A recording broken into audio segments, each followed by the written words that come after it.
Perfect. Exquisite. It loaded first attempt. Nice. All right, let's play some actual crawl now. Thank you for the patience. Okay. I guess we have done depths 4. We have 4 runes. We have 4 runes. We have done depths 4. We can go to Sot. We can go to Sot. Yeah, and I have Iron Shot. A beast left. I'm gonna go for 15 runes with this character, most likely. I feel like it's powerful enough to be able to do 15 runes. Yeah, also people want me to do 15 runes for some reason. Oh, okay. So, we are gonna be Firestorming that. The Orb of Fire barely took any damage.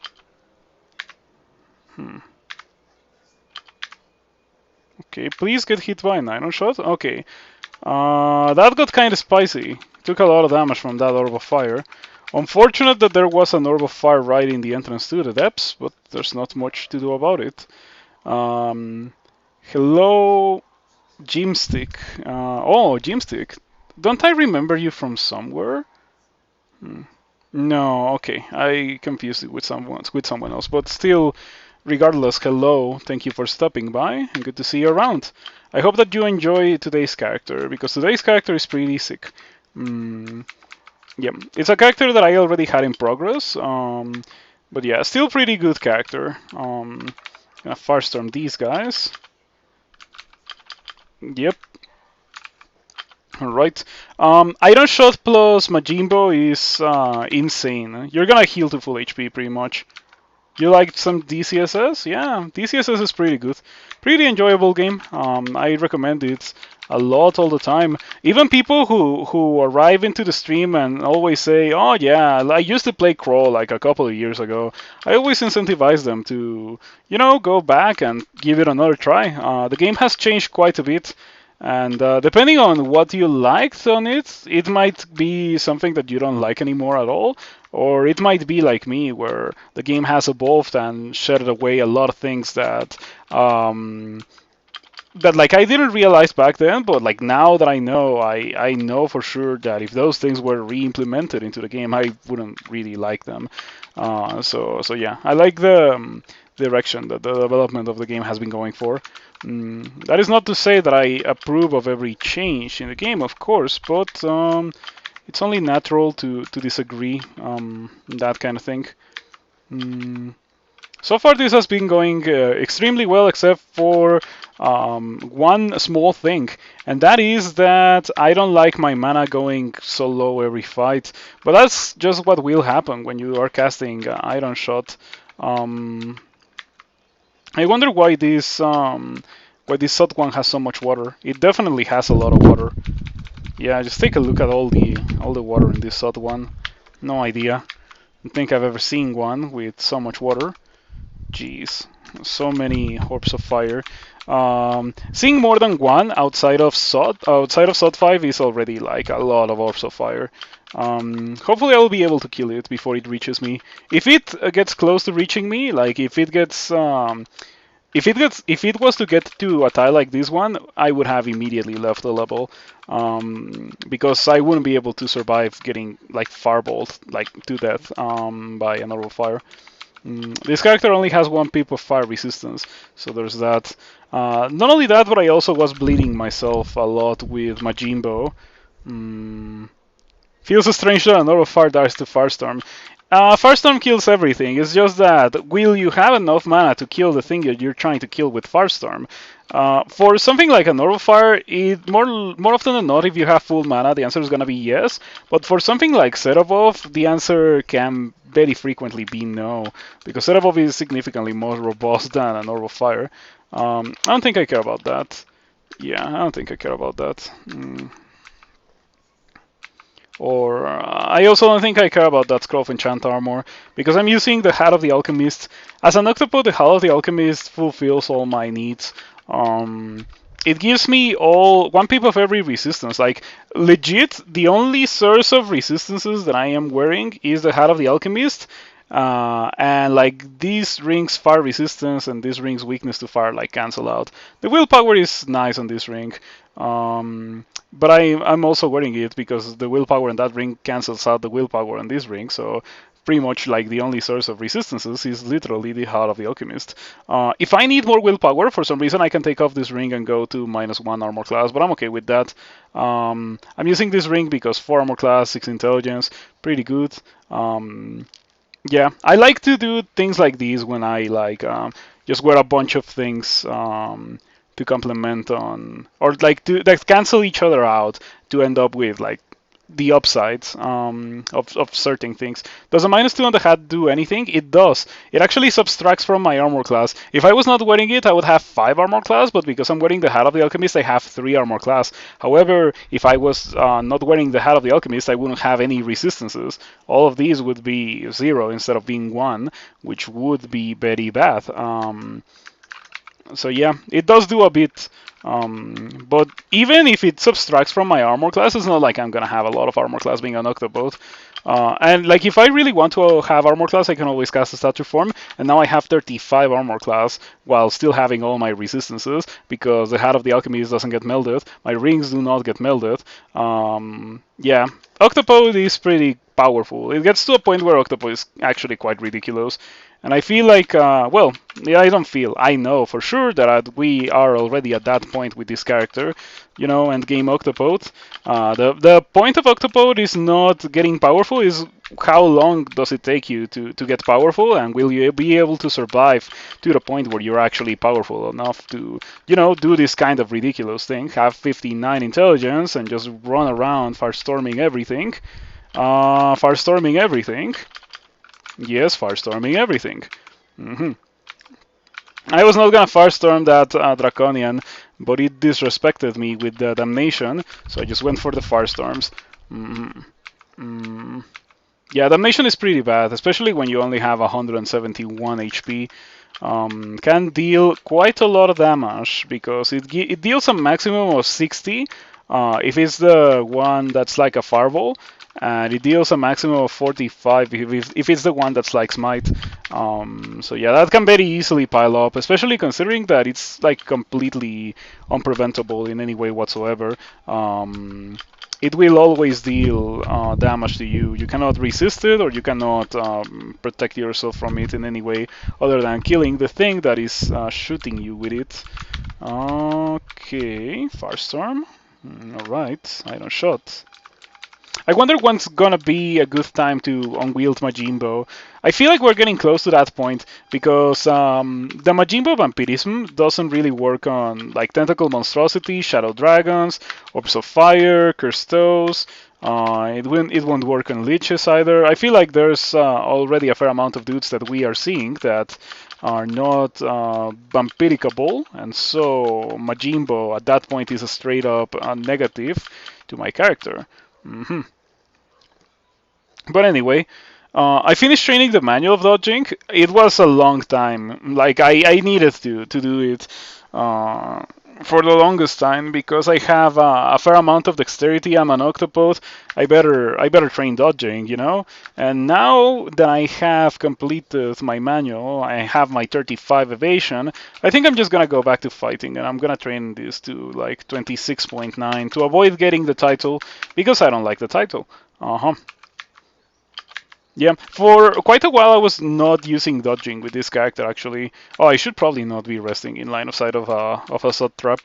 You don't want to have any monsters stumble upon the sod trap and like paralyze you and therefore insta kill you. Um,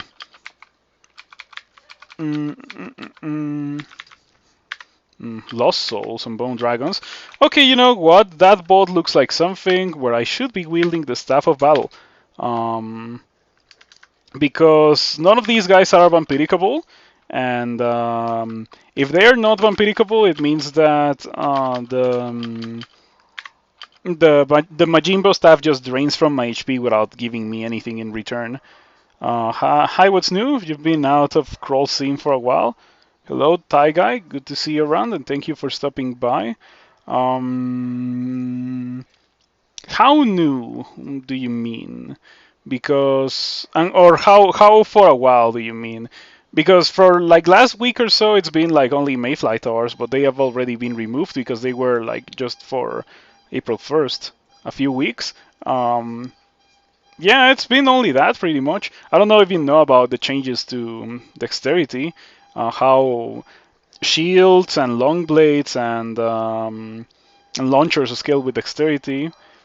You probably also know about, like, all the trunk changes, everything that has happened since the tournament. There's not really been a lot of things going on in Crawl since the tournament. Should I level up intelligence? I feel like I should level up dexterity. No, I'm gonna level up intelligence. Realistically, I should level up intelligence. Um,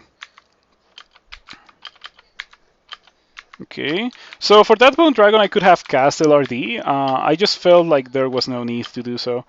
Mm, It's the first time in a while that I wield the Staff of Battle since I got my Jimbo. Mm, but yeah, nothing here can be bumped, so that's why I'm wearing. That's why I'm using the Staff of Battle. Hmm. Okay, that's pretty inconvenient. Do I have silence? I guess I don't, because this is not really the kind of character that would have silence. You haven't heard about the dex changes since shields became fully dex based. Yeah, it's like shields, long blades, short blades, and launchers scaled with dexterity. So, like all the damage increases that you would get from strength, you now get from dexterity. In addition to that, launchers were like very drastically reworked. Now they don't have ammunition, so you can never run out of ammunition, but they are much worse in my opinion. And not only are they much worse, but they are also really bad in. Oh, I have 14% chance to get paralyzed by that. I better make it so that cannot happen. Okay. Now I have a 1% chance to get paralyzed. That's much better. Mm. I got paralyzed? Huh, I got paralyzed. I'm pretty sure I got paralyzed. Okay, okay. So I put on the ring to prevent myself from getting paralyzed. Chance to defeat your willpower 1% still happens. I'm glad that I cast a statue form, just in case, because if I hadn't cast it, I would be dead now. That's pretty lame, in my opinion, but there's not much to do about it. Blink away. Mm, Firestorm.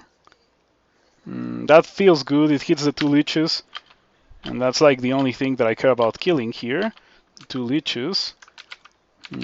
Jeez, that was excessively mean from the game. Sometimes it is like that. Sometimes it is like that. Not much to do about it. Okay, that's right. Good luck hitting me with a crystal spear when I have 34 evasion. It really shouldn't happen. Wouldn't be surprised if it actually happened, but it really shouldn't happen. Blink again. Just so I can. Oh, okay. I wanted to blink, but I got a really bad blink. I wanted to blink to a position where I would be able to Firestorm, but it's fine. I ended up winning that fight regardless. Yep. Despite how long did I get paralyzed for? 5 turns, yo. Sometimes the game can be a bit crazy. I feel like the strength of the paralysis should scale with your willpower. Like if it has a 1% chance to hex you, it shouldn't hex you for 5 turns. It should hex you for like 2 turns or 3 turns at most. That is just my opinion. Also, taking off the 6 intelligence ring puts my Firestorm at 4%. So let's go back to the 6 intelligence ring.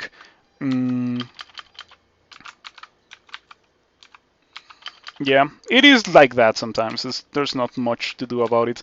Only hoping that you do not die, or if possible, not being in that kind of situation in the first place. That is definitely, the way to go. If you want to prevent something from happening 100% of the time, just don't be in a situation where it can happen in the first place. I tend to do that quite a bit, but I don't do it always. This is the sauna bolt. Those guys are not hostile towards me. They seem to be hostile towards my Battlesphere, so I'm just gonna unwield it, and they will stop being aggressive towards my Battlesphere. Yeah, I like the sauna bolt because everyone is neutral in there. They won't mess with you if you don't mess with them. It even includes a neutral orb of fire, so pretty cool. Longblades lost a lot when they took away Riposte. I don't think I agree with that personally. Riposte was like whatever. It was nothing to particularly build towards.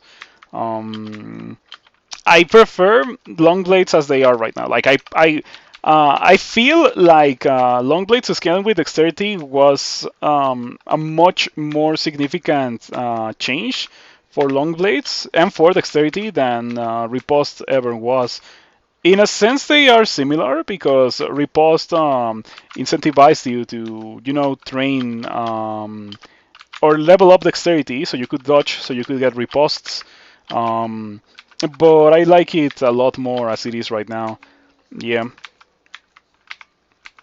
Mm. My only I guess criticism is a good way to put it. My only criticism of that is that it took a bit too long for it to happen. Um, in my opinion, it should have been like that in 0.28 because 0.28 doesn't have any long blade gimmick. Long blades are just maces that chop off Hydra heads, which is not very good. I wish the version hadn't released like that. That's my only concern with long blades. Other than that, I like what we have a lot more than Riposte, and that I ever liked Riposte. Mm, Sometimes I went Minotaur with long blades to, get double retaliatory attacks, and I felt like it was, not impactful at all. Please don't step on the sod trap. Thank you. Okay, we got marked. That means go to the stairs. Um, Dude, we have an alarm trap or like a sod trap there. How long until I get paralyzed and die? Oh, I can just rest here, and this is not within line of sight of the trap. All right, in that case, we are probably good to go. I'm gonna drink Brilliance. I have 11. Brilliance is gonna be pretty good because this is probably gonna be a very long fight. In case you don't know, whenever you get marked in SOT 5, you pretty much pull out all of the guys that were in there. Also, I've barely explored any of the level, so all of the guys that were not in the vault are gonna be coming for me. Mm.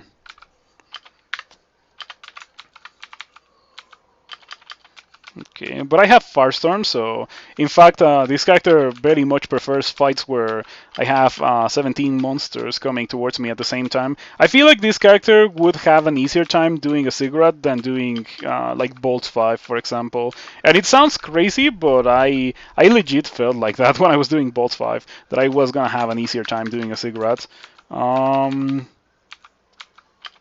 I don't like how this one is looking, however. I have a monster that can dispel my statue form and an orb of fire on the screen at the same time.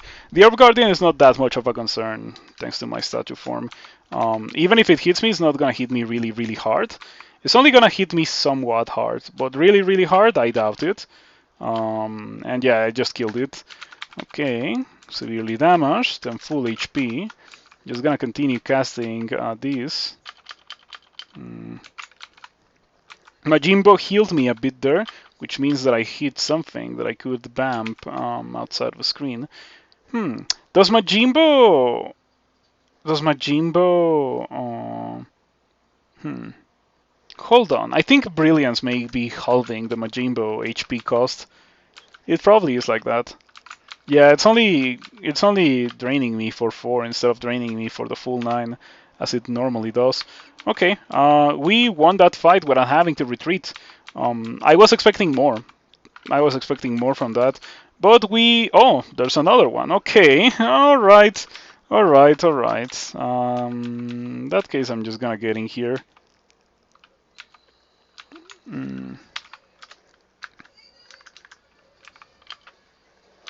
Okay, the Orb Guardian is a joke compared to those guys in the back row, so might as well just snipe them before they get to me. Yep, like I just heal from the casting things, so I can pretty much indefinitely tank the Orb Guardian thanks to the power of Majimbo. When I found it on Thursday, I said directly that it was like a pretty ridiculously crazy powerful thing.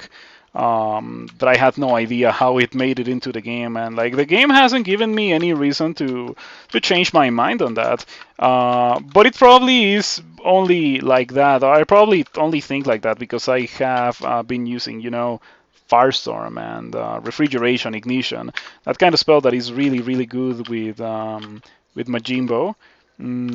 I shall see how it looks when I stop using those spells and I go back to using more traditional spells that more characters would get. Maybe level 5, level 6 spells. Majimbo is not gonna be as crazy as I think it is.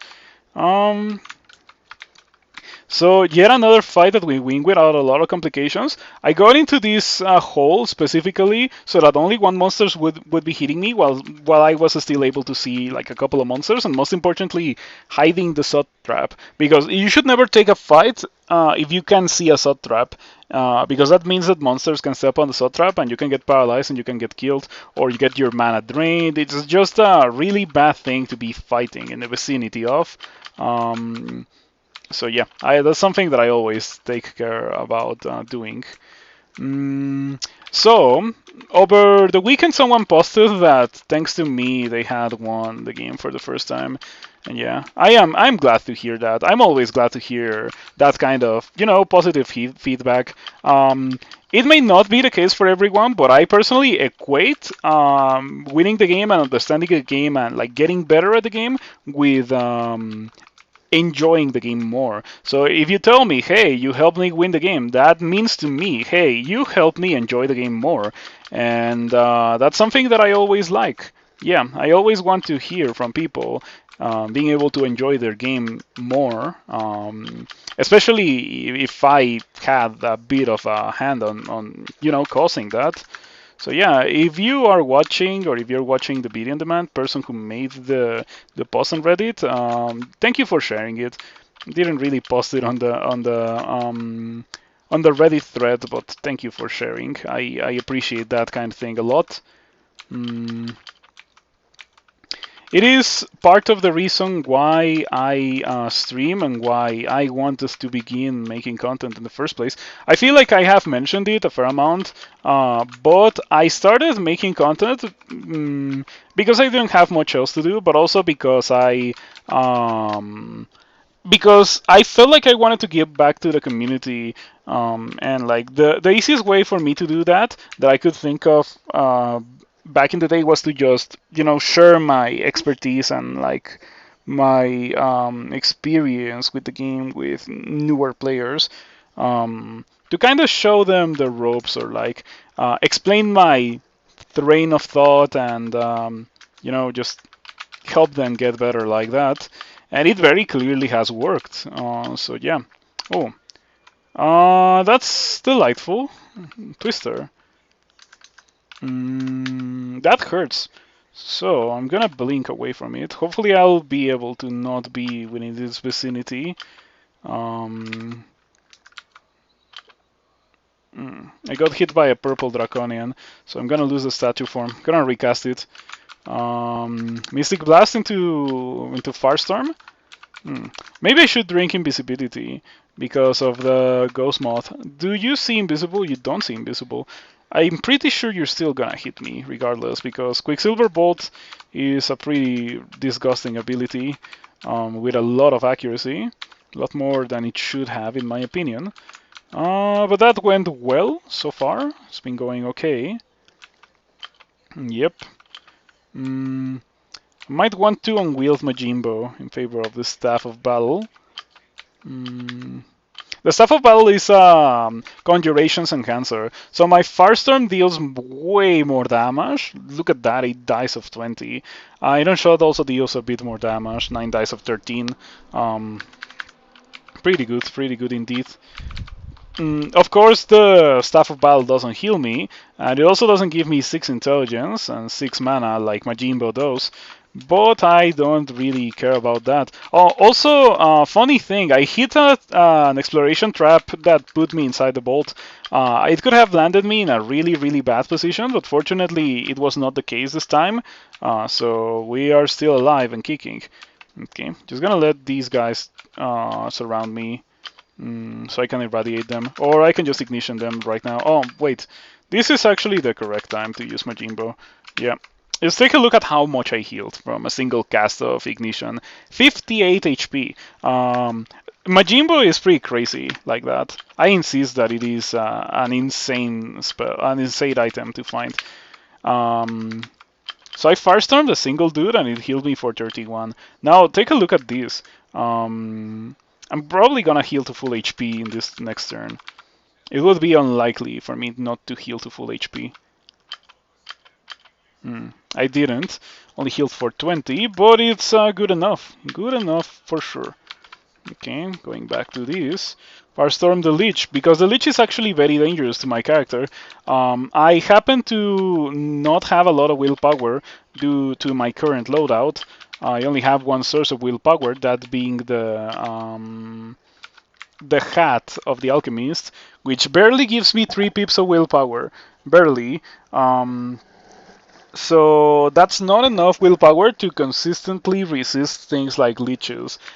Leeches cast some of the most powerful hexes in the entirety of the game, not from the effect of the spell when you do get hex, but from the base power, or like the likelihood that you will be affected by the hex. So it is recommendable to have 2 sources of willpower against leeches, or you can get away with only having 1 source if you are a species that gets 4 pips of willpower, or rather that gets 4 willpower per level up. Which I don't think octopodes are like that. I think octopodes only get 3, but let's make sure. Apt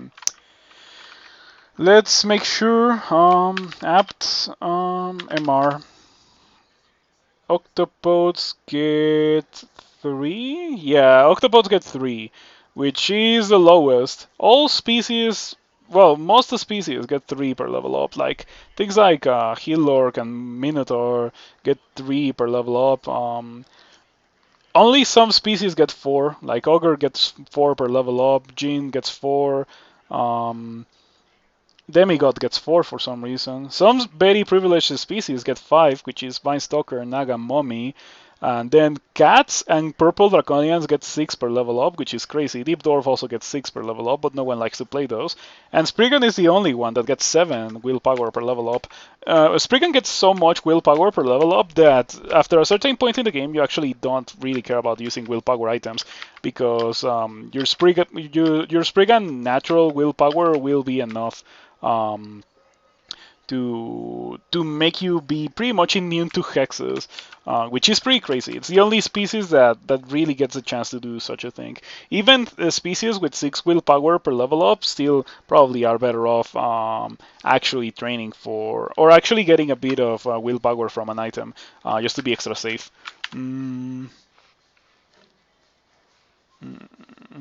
Okay, we're done with SOT 5.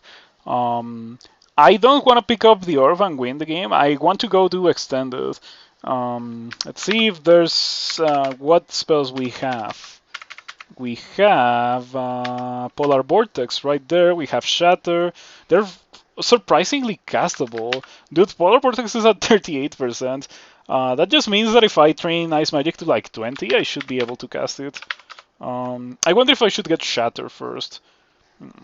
Shatter or Polar Vortex? I think Shatter is best first. Yeah, I think Shatter is best to get first. Because Shatter is a better spell for dealing with set above specifically. For Lomlobon, I can already kill him. For Glorx Block, I can already kill him. And for Menoleg, I can already kill him. But I cannot kill Serebov if I was to find Serebov as my first Panlord.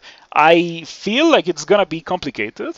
I might have to Ninja if I get Serebov as my first Panlord. So yeah, let's go do Extended. Go find Pan. And before going into Pan, I could put on the Dream Shard necklace to avoid any unfortunate accidents. But I don't think I really want to do that. I'm gonna drop the Ring of Dexterity. Gonna drop Majimbo, probably. Gonna drop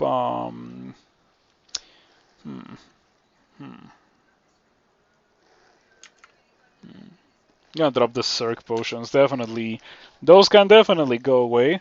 I'm also gonna drop Might. This is really not a melee character. Even though it has a statue form, it doesn't have any training in staves that I can remember. Mm,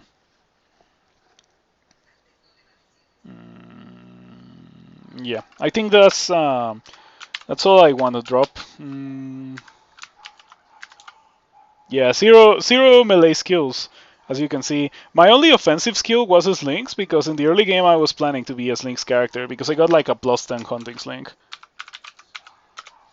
Yeah, I got this. I only dropped it in Bolts 5. It was pretty okay, but yeah, we have transcended the need for a hunting slink. I figured that after this point in the game, if I run out of mana, switching to a melee weapon to try to kill things to regain mana is probably gonna get me killed. And what I should do instead is just read teleport or get mana from like a consumable. Um, yeah, that's what I should do instead of trying to get mana from my hunting slink. It would be nice if I had a way to kill things without using mana for sure. Um, which is where a weapon and something like that would come into play. Maybe let's see. Yeah, we have a Fustivalus in Sod 1. Do I have brand weapon? Okay, that's enough enchant weapon to fully enchant it. Brand weapon. That's enough brand weapon to get the brand that I want, like whatever brand I want. Let's go grab it and enchant it. I pretty much have it at min delay already. It is it hits min delay at 18 skill actually, but I have 16 skill, so it's gonna be just shy from min delay, and it's not gonna be an issue. Normally, it would be an issue for almost any other character because they get to wear heavy armor, and launchers get slowed significantly by heavy armor. But my Octopode is an Octopode, so it doesn't get slowed by that. Which is a pretty good thing. Anyway, let's go enchant it. So just out of curiosity, did any of you get the chance to play Mayfly Tours? Yeah, they were only live for one day, which was this Friday, last Friday. It was in trunk, and then they were removed.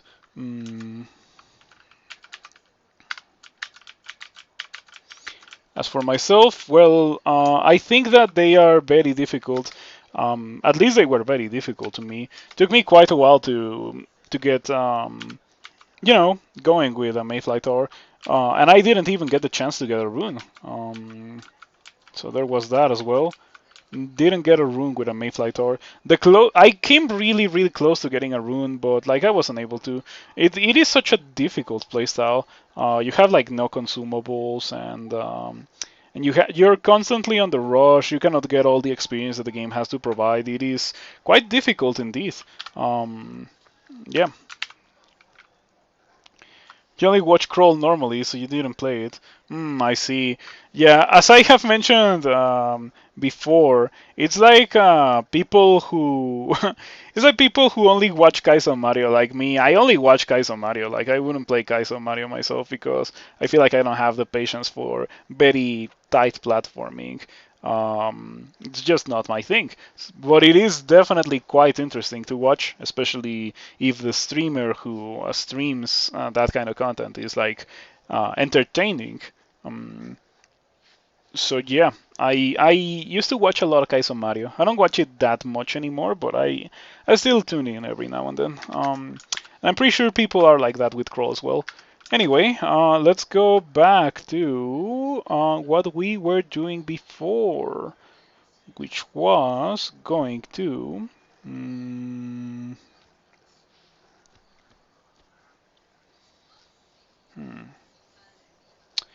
going to Pan.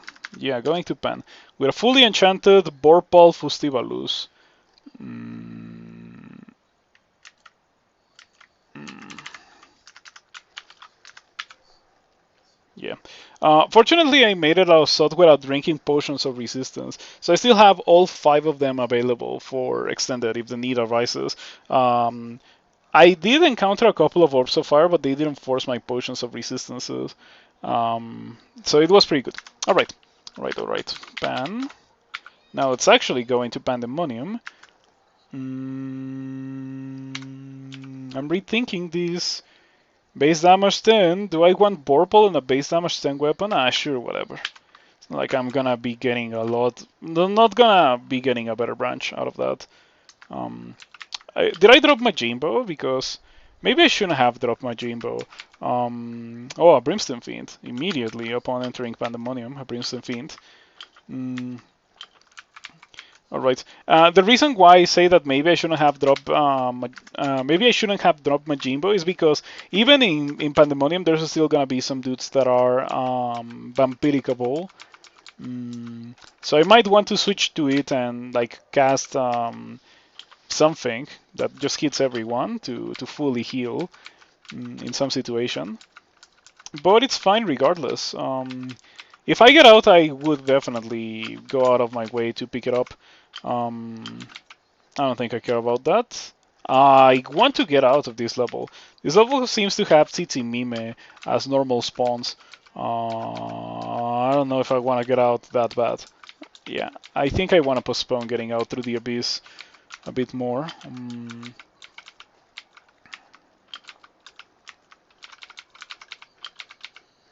Scroll Fogu, pretty nice. Would like to find an exit for sure. What is that? That's a lot of loot. Randart amulets. I think I am using just a plain amulet of mana regen. So if I was to get an amulet of mana regen with something good, would be a nice minor improvement for my character. However, I know what this is. I know that this vault is like dig for victory, and like you're baited into that vault with the shinies, and then when you get into the vault, you just die because the vault is like that. So yeah, I don't know if I would be able to do it with this character. It is definitely unsafe. It is always unsafe to enter a transporter bolt. You should only do it if you're completely and absolutely sure that you're gonna stomp the bolt, and I'm not sure I can do that with this character yet. I know so much about the game and potential bolts and such. It would take a huge investment to get to your level. It's like, I mean, it is like that for everything. I have over 3,000 hours of crawl after all. It would be weird if I didn't know that much about the game, but like I also started, not knowing anything, and yeah, what I'm doing is so like you don't just go in blind. If you don't want to play, that's perfectly fine. That's okay. But I feel like you would get a fair amount from playing the game alongside, my own playthroughs. But if you don't want to, as I mentioned, that's completely fine. What is this? It's just a normal bolt, I think. Yeah, nothing too special. Should I go in? I feel like it's a terrible mistake to go in. On the other hand, I could probably kill everything, because after all, I am a very powerful spellcaster already with level 9 spells. It's gonna be full of tormentors. I'm not doing it. Yeah, it's not gonna be done today because it's just full of. It's gonna be full of fiends and tormentors and hell sentinels. And this character would actually have serious issues killing a Hell Sentinel, because they're immune to Firestorm and Ignition and Refrigeration. Well, they're not immune to Firestorm, but you know what I meant. You think I'll win? If I go in, I could win, but like, no, it's unsafe. Can I Shatter, however? I guess I cannot even learn it, so I cannot Shatter. But in the future, when I can Shatter, I will be very glad to shatter these kind of bolts. 54% chance to miscast. We're kind of getting there, but we're not quite there yet. Liches and Golden Dragons. It's not gonna be Liches and Golden Dragons because it's Pandemonium. I'm pretty sure the monsters that spawn in this kind of bolts change depending on where in the game you are. Dude, this bolt is so evil too, because like you need to know what you're getting into before going into that vault. I may want the Wand of Digging, however. Oh, I have 33 charges. I have 10 teleports. I could go in. I could go in to pick up the wand and see what kind of monsters generates. If it's only liches and golden dragons, I would be able to easily deal with that. But I'm pretty sure it's not. Cacodemons. That is correct. That's all that I was expecting to see there. And as such, we are going to be reading teleport to get out. I'll need to do that. We got we got nothing. This is the demonic rune. So this level plays a bolt that is guaranteed to have the demonic rune of Sot. It is not a specific Pandemonium Lord. It's just a bolt that always has the rune. So let's see what we got. In case you don't know, the demonic rune of Sot, it's this one. The demonic rune of Sot is random. The way that it works is that every Pandemonium level has like a small chance to drop the rune of the demonic rune, but unlike the other runes, it just continues to spawn and spawn and spawn until you have it. Yeah, until you have it, or until you get out, I guess. And at which point you're not really spawning any more levels, so it will obviously not continue spawning. But yeah. So if you get a bolt that you're like, oh man, that bolt looks terrible, I don't want to do that for the rune, you can choose not to do so and wait for the next one. In this case, this bolt is terrible indeed, but I might be able to do it. I have a potion of invisibility, only one. And I would have to fight the Banlord. Oh man, this is not gonna be good, but I'm gonna give it a try. Okay, Imbis. Just walk in. Dig into the bolt.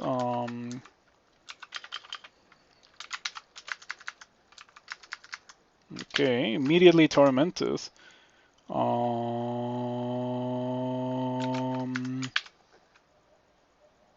Yeah, immediately tormented. I guess it's my fault for not being in statue form. So I guess I better fix that. Also, let's take a look at this guy. Iron Shot, Torment, Invisibility. Okay. Very resistant to fire, resistant to poison and cold. You're resistant, but not immune to Firestorm, because nothing is immune to Firestorm. So I kind of want to Firestorm you. Big damage. Big mana regen. Pretty much went back to full HP. Pretty good. The Reaper is not even cold resistant, so I'm just gonna Ignition to get rid of the Reaper. Alright. I'm gonna Ignition again to get rid of the Lorosiproca, which is next to me. You flicker for a moment. I think I'm okay, even if I stop being invisible here, because I already got rid of the vast majority of these dudes, and I'm also not within line of sight of anything that could drain my mana. I'm certainly within line of sight of a lot of things that could drain my HP, however, such as this guy. This guy has Iron Shot, could hit me for 75 maximum. 78, I think, is the maximum. Yeah, with that 3 dice of 26, the maximum is 78, which is not gonna happen because 34 defenses, but still, it could happen, and it would be quite annoying if it was to happen.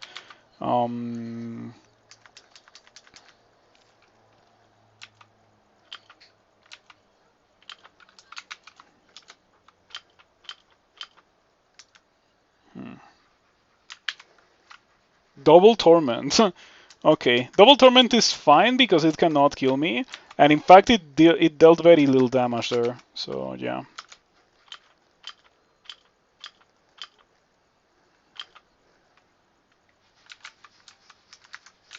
I guess it's resistant to everything because it is like that. You are heavily wounded. Okay, can I kill you? You're a Panlord with Torment, which I don't normally fight for obvious reasons. It would be safer for me to take this fight if I was not at 58 HP. I guess that's just the nature of fighting monsters with Torment. Do you have a lot of evasion? You do. Yeah, very difficult to kill this thing. Firestorm?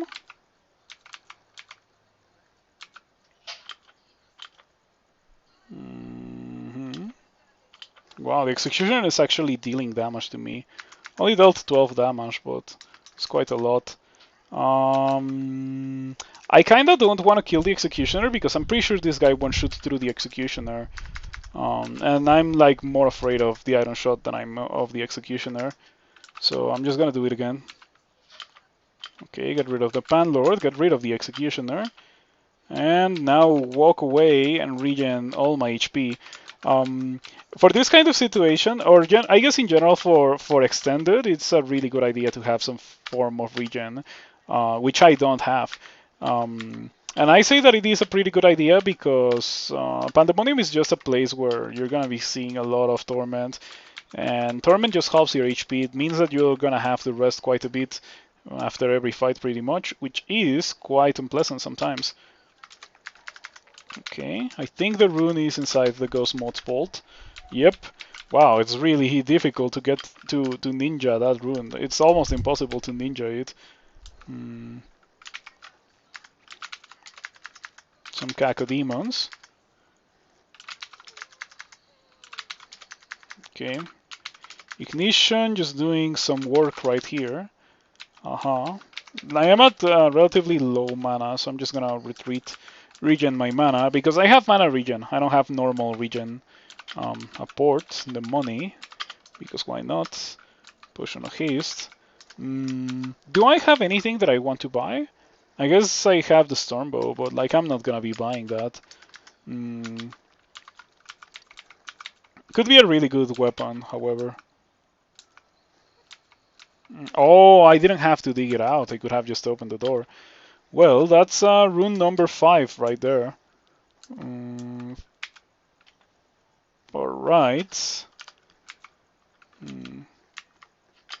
So I could have chosen not to get the rune from that level. Fortunately, I was able to do it without a lot of complications. But it can always get quite nasty. How's my shatter looking? 28%. It's looking surprisingly well. I guess that's kind of what happens when you have 55 intelligence. What do you do? Octopode good. Octopode good if you can get to the point where Octopode good.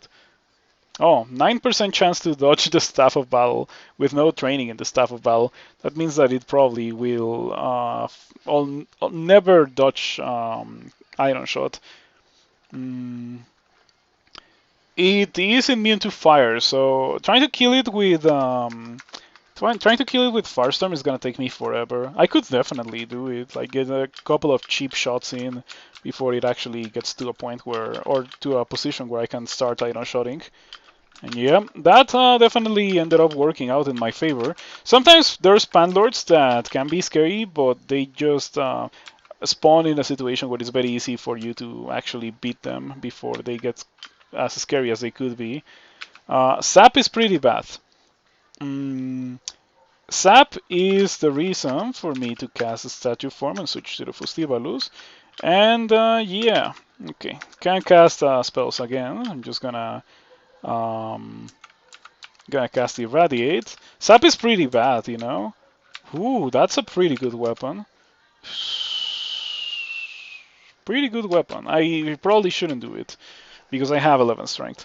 Sometimes you land next to them and they get to Chaos Touch you immediately. Sometimes you land next to them and they get to Chaos Touch you immediately. It is like that sometimes. Okay. So the Panlord Bolts almost always have an exit, or like a gate to another region of Pandemonium, or an exit through the Abyss, or the Rune. If you want to get out, I think that's like one of the safest ways to get out.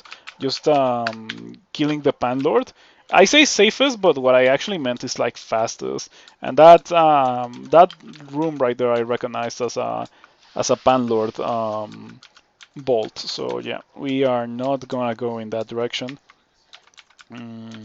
If possible, I like not to fight Panlords, because fighting Panlords is a gamble. Like, more often than not, you get like the really easy ones, but every now and then you get like the Torment Damnation Panlord, or the Torment Firestorm, or the Chain Lightning Panlord, you know, that kind of thing that can like easily kill you very realistically within like 3 turns, and you're better off just like not being in a position where you can see such a thing. This is not a very good vault to see. It's not a very good place to generate on. Mm, Obviously, this is my biggest concern here.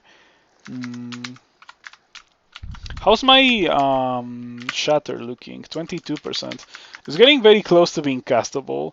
I wish I could learn it. Might have to train spellcasting to 23 so I can actually cast shatter, or so I can actually learn shatter. I should also take an exit whenever I can to amnesia something. At this point, I probably would amnesia ignite poison. I would amnesia freezing cloud as well, and I would just go for shatter. Yes, I think that freezing cloud was very good for this character. I used it quite a bit earlier in the game when I didn't have Firestorm, and yeah, freezing cloud combined with mystic blast, quite good. Definitely has my seal of approval. It's not that expensive because it's only level 5 in like 3 schools. Mm, so yeah, you could train for that and just train defenses and maybe a weapon as well, and you would be good to go for the rest of the game. Freezing Cloud Mystic Blast can probably kill like 90% of the game. Mm. And then maybe train a bit more conjurations for Orb of Destruction for the Orbs of Fire. Something for, cold immune monsters. You should be good to go. Even then, like, even if you don't, you could still kill them with Mystic Blast, but it's gonna take you forever, and they might kill you before you get to do that kind of thing. So I read teleport for obvious reasons, and now I'm just waiting for my teleport to trigger. Might have to statue form just for safety. And since I already got the demonic rune of Sot, I think that vault also places a scrolls of acquirement, but I don't think I care. Yeah, to be completely honest, I don't think I care. Um, okay, let's just get out. Potion of Brilliance, give me that. The Rust Devil isn't immune to fire. Tormentor, don't torment me. Okay, you will torment me. I'm just gonna take the initiative and iron shot you. Okay.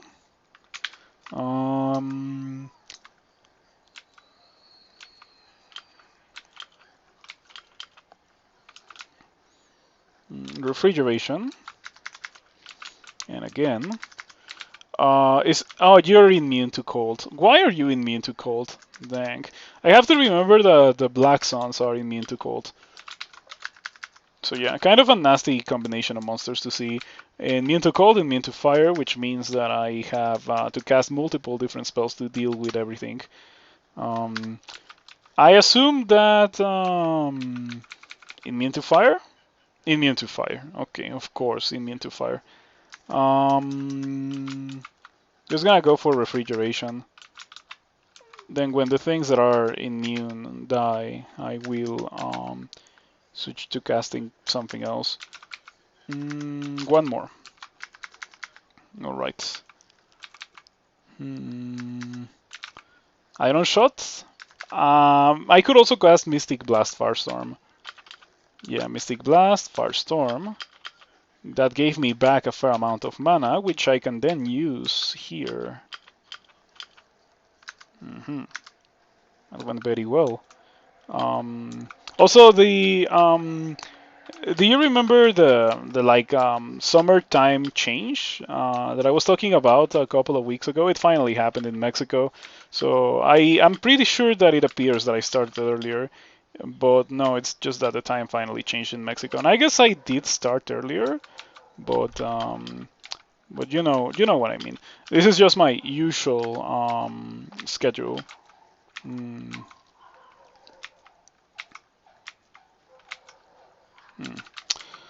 What do you do? Resistant to poison, fire, and cold. Blink close, and that's all you got. Blink close.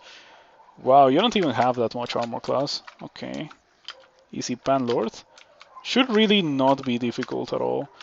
You have a lot of evasion, so I cannot iron shot you, but I can definitely irradiate you.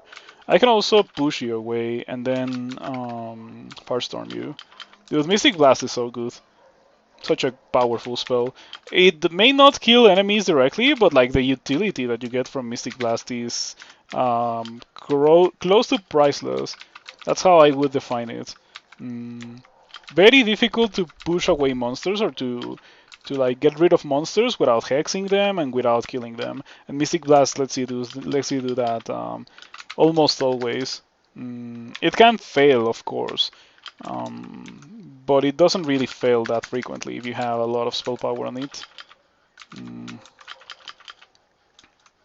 Okay. I would like to get out. I already killed the Panlord and monsters just keep coming my way. Let's see what was in this vault, which was the Panlord vault. Okay, Crystal Plate. Oh, Potion of Curing. More interesting to my Octopode than Crystal Plate. And nothing else. Okay, let's just get out. Gonna recast the statue form. I think it is important to be in statue form for the vast majority of time in Extended, because you never know when you enter a portal and you're gonna be landing next to like 3 tormentors. And if you're not in statue form, you're gonna explode in that kind of situation. After you get into the level and you like make sure that the level is not full of tormentors and stuff, you can of course not be in statue form anymore.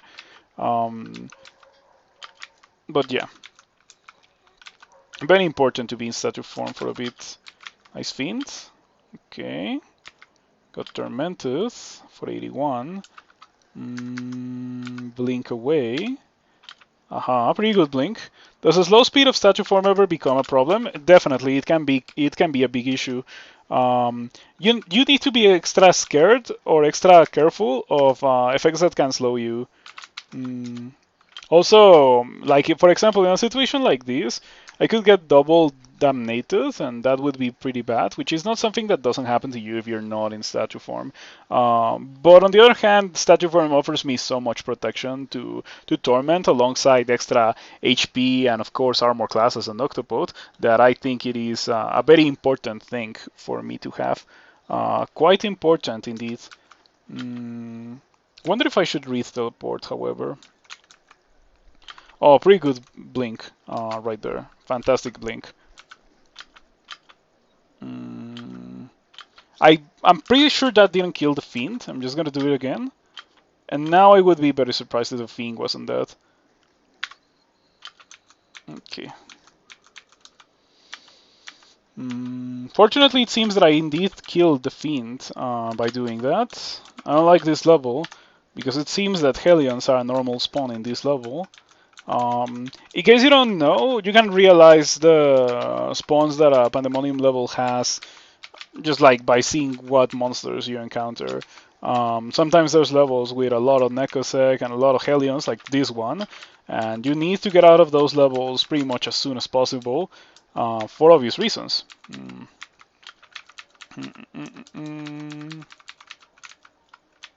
Okay, hello, Mr. Panlord. You have a lot of evasion, that's what you got. And not much else, okay.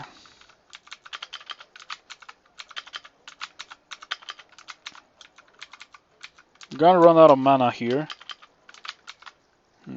I can drink Potion of Mana if the need arises. I can also just walk away a bit and rest, or not rest, but like I have mana regen. I have an Amulet of Mana regen equipped, so no need to drink mana potion here.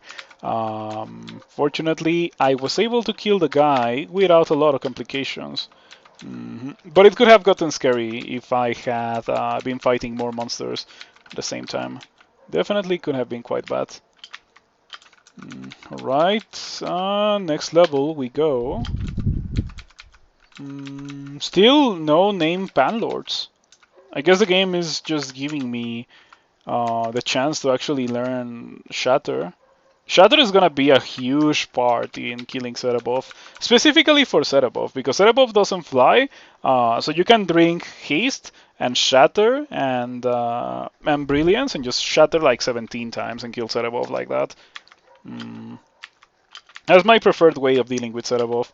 I could theoretically also get Polar Vortex, but if I have to choose between one of the two, which I kinda have to do right now, I will always go for Shatter, because Polar Vortex just takes longer to apply the damage. And like I'm not the tankiest character there is right now. So I got tormented by a TT Metal, unfortunately. Gonna have to rest here.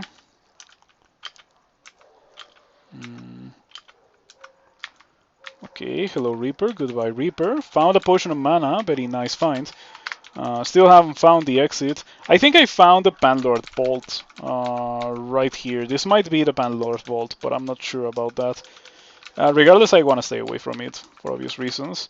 I'm only thinking about that because I saw a dude.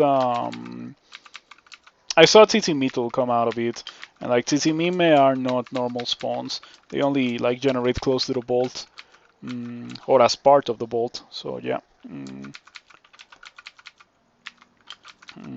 The same is true of all greater demons, of all ones, executioners and fiends and stuff. I'm pretty sure they don't generate in the normal part of the level.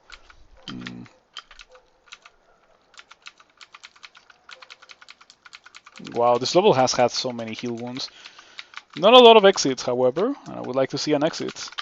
Okay, statue form for the torment resistance, very important. Book of Power and an exit. Alright.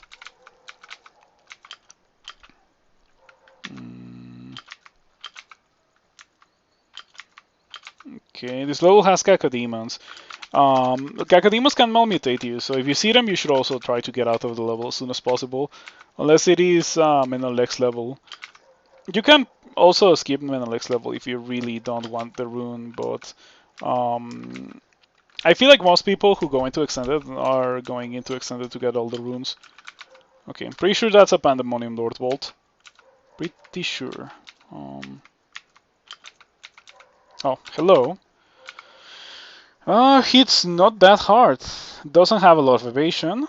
It has one pip of fire resistance and cold resistance. Theoretically, this guy should not be difficult. The TT Metal is actually more scary than this guy.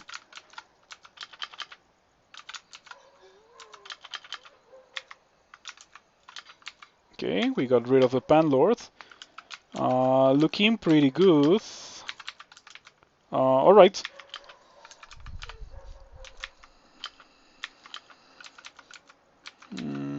That went relatively well.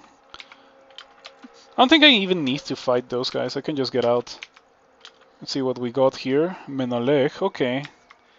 Menoleg is one of the most desirable ones to find. The earlier that you find Menoleg, the better, because you're gonna get heavily malmutated. So you have like time to know what you're gonna have to deal with. Ideally, heal the mutations. Yeah, this is gonna be one of the places in Pandemonium where you're gonna get mutated the most. The level spawns a lot of Cacodemons and a lot of Necosex. It's just like how it is.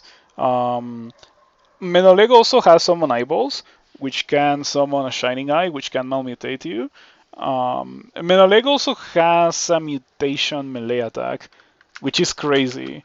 Yeah, just like I think Menoleg is the only monster that has a mutation melee attack in the game.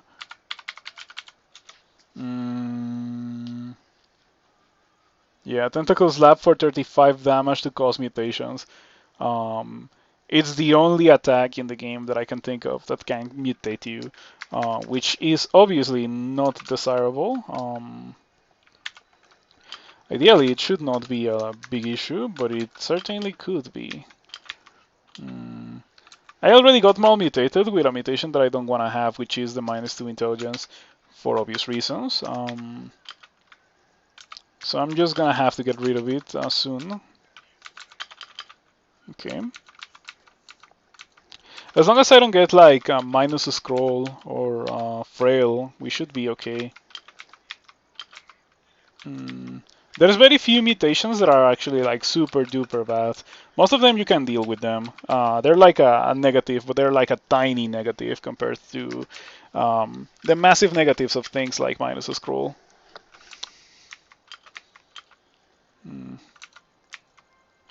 Okay, that's the entrance to the vault. That's 4 Nekos X. We do not want to be in the vicinity of 4 Nekos X. Definitely worth Firestorming, for sure. I would Firestorm them again. How many magic mapping do I have? 6. Okay, so I'm not gonna use one here because I know that this is a bolt. It's only a matter of actually following the bolt, and I'll get to Nekosek. Probably gonna be able to know when I see Nekosek. Um, I might have to use one for. No, I don't think for Pandemonium. It's worth it to use Scroll of Magic Mapping. I think I'm gonna save them for Hells and for Tomb. Mm. For Tomb, even though you know the layout pretty much always, it is still a pretty good idea to read Magic Mapping because it gives you the trap layout. Just like in SOT 5, it gives you the trap layout so you know how bad it's gonna be before it actually is, and you can play accordingly, which is a pretty good thing in my opinion. Okay. Whenever I see an Ecosec, I just want to go for the Firestorm. It's just the safest thing to do. It's like a nope button to get rid of those guys. Hopefully we come out of here with the least amount of mild mutations possible.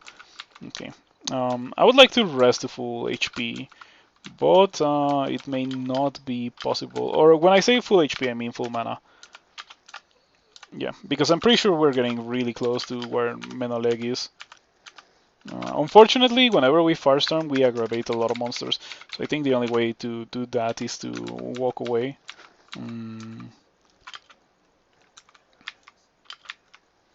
Okay, pretty sure we're getting really close, and there it is. Menoleg, Demon Lord of Chaos.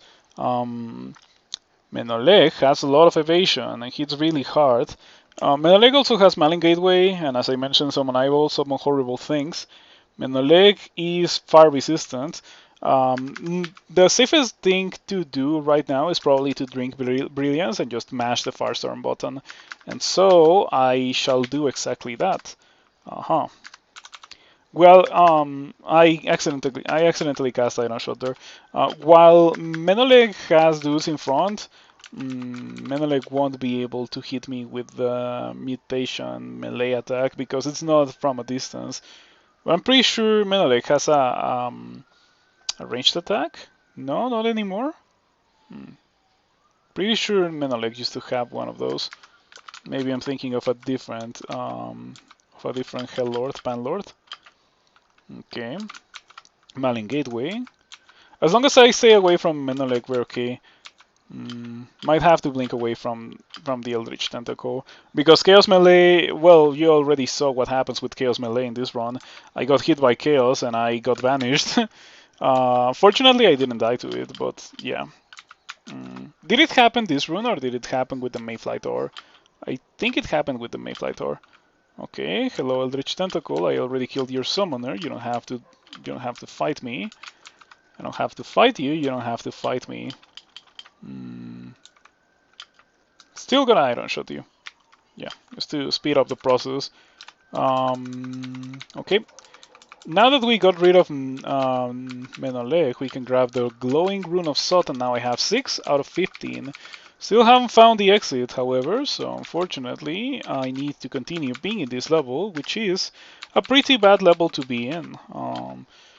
I have gotten away with only getting malmutated once while in this level, which is a massive win in my opinion. There's some situations where you come out of this level being extremely malmutated, and yeah, that can be a game-ending situation, being so heavily malmutated. Fortunately, it didn't happen this time. Can I learn? Okay, I can learn Shatter now. Give me that. I need it. Alright. Still gonna be training spellcasting to 23, but I'm gonna turn on Other Magic now. Earth Magic. Oh, why did I just ignition a bunch of fire immune dudes? My bad. The Hell Sentinel is immune to everything, so very difficult to kill. Gonna have to Iron Shot it. 3 Iron Shots, however, seems to do the trick. My Iron Shot has 75% power, thanks to the fact that I'm using an Enhancer staff with 53 intelligence. So I haven't noticed a lot of accuracy issues. Oh, why? Wait a second. Huh. That's a weird crossover episode right there. It annoys you that Brainless seems to last an extra turn when you get your intelligence back. Yeah, Menace in Pandemonium. Funnily enough, Menace is marked as extremely dangerous, and well, it's not a lie. Menace is extremely dangerous, especially when I am silenced. I'm tempted to get out. Oh, I wanted to read teleport, but I accidentally pressed wait a turn, and now I'm stuck in a fight against Menace unless I get out. I hope that Menace doesn't follow me through the abyss. Menace is no longer silencing. I'm just gonna go for the ignition then. Menace is silencing again. Okay, please don't follow me through the abyss, because if you do, that's gonna be pretty rude. I'm pretty sure you can follow me through the abyss. Oh, you didn't? Nice. Alright, in that case, I'm just gonna sit here, rest all my HP, um, and then come back. Hello, Net Dancer. The crawler is going quite well tonight. Um, I am playing the Octopode that I had parked since Thursday. And we're doing extended. We just got Menolex's rune, so we have 6 out of 15. 9 more to go, and I think I might have to, or I might want to take the chance to just get the Abyssal rune right now. It's gonna be a nice amount of experience to get 2 potions of experience to hopefully make Shatter castable. Kalimari Monday. Kalimari. Kalimari. Mm, okay. The Abyssal Rune of Sod can be found at this depth. Kalimari. Mm,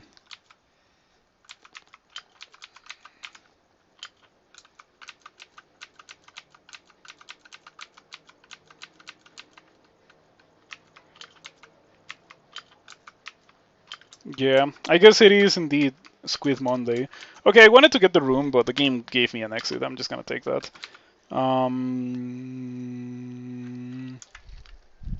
There were some things that I wanted to do, like Amnesia, um, Freezing Cloud, which is okay, but it is not the kind of spell that we want to bring to extended. We want to bring things that kill the monsters that we're going to be seeing in like 2 turns. And that doesn't do that quite frequently. So we get rid of Freezing Cloud. Now we have 5 spell levels. We could learn something else. We could learn maybe Zombie Hands for the good old tried and true Zombie Hands Iron Shot. We could get Mana Viper somehow. How can I learn Mana Viper? I don't understand that. Hold on. I have no hexes and no summoning, and Mana Viper is at 5% chance to miscast. It's a level 5 spell. I guess that's what 23 spellcasting will do when combined with 53 intelligence.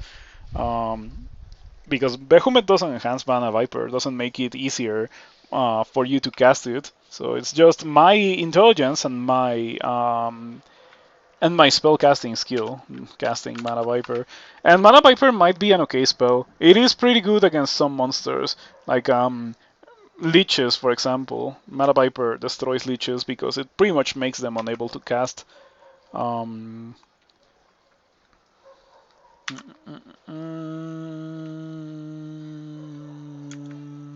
or maybe Orb of Destruction could be a thing that I grab, but nah. Nah, who needs that? I'm not gonna grab that. In that case, I'm just gonna have the spell slots open for, whenever I encounter a spell that I actually want to learn. Oh wait, I do have a spell that I actually want to learn, Polar Vortex. In that case, I better forget about more things so I can make space for Polar Vortex. I feel like I want to forget about Ignite Poison. Yeah, Ignite Poison is what I'm gonna be forgetting about. And now, when I hit 23 spellcasting, I'll have 9 spell levels, so I'll be able to learn Polar Vortex at that point, and it's just gonna be all Earth Magic from then on. After I get Shatter castable, to a very low percent chance to fail it, I'm gonna get a Polar Vortex. And Polar Vortex I can get away with having it at like 10% because it's not the kind of spell that you're gonna be casting 7 times per fight. You only need to cast it successfully once, and then it's gonna do its thing. So yeah.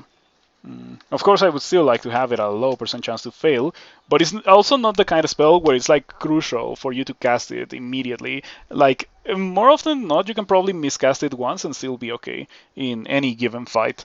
And if you were not to be okay, it's probably a fight that you shouldn't be taking. So yeah.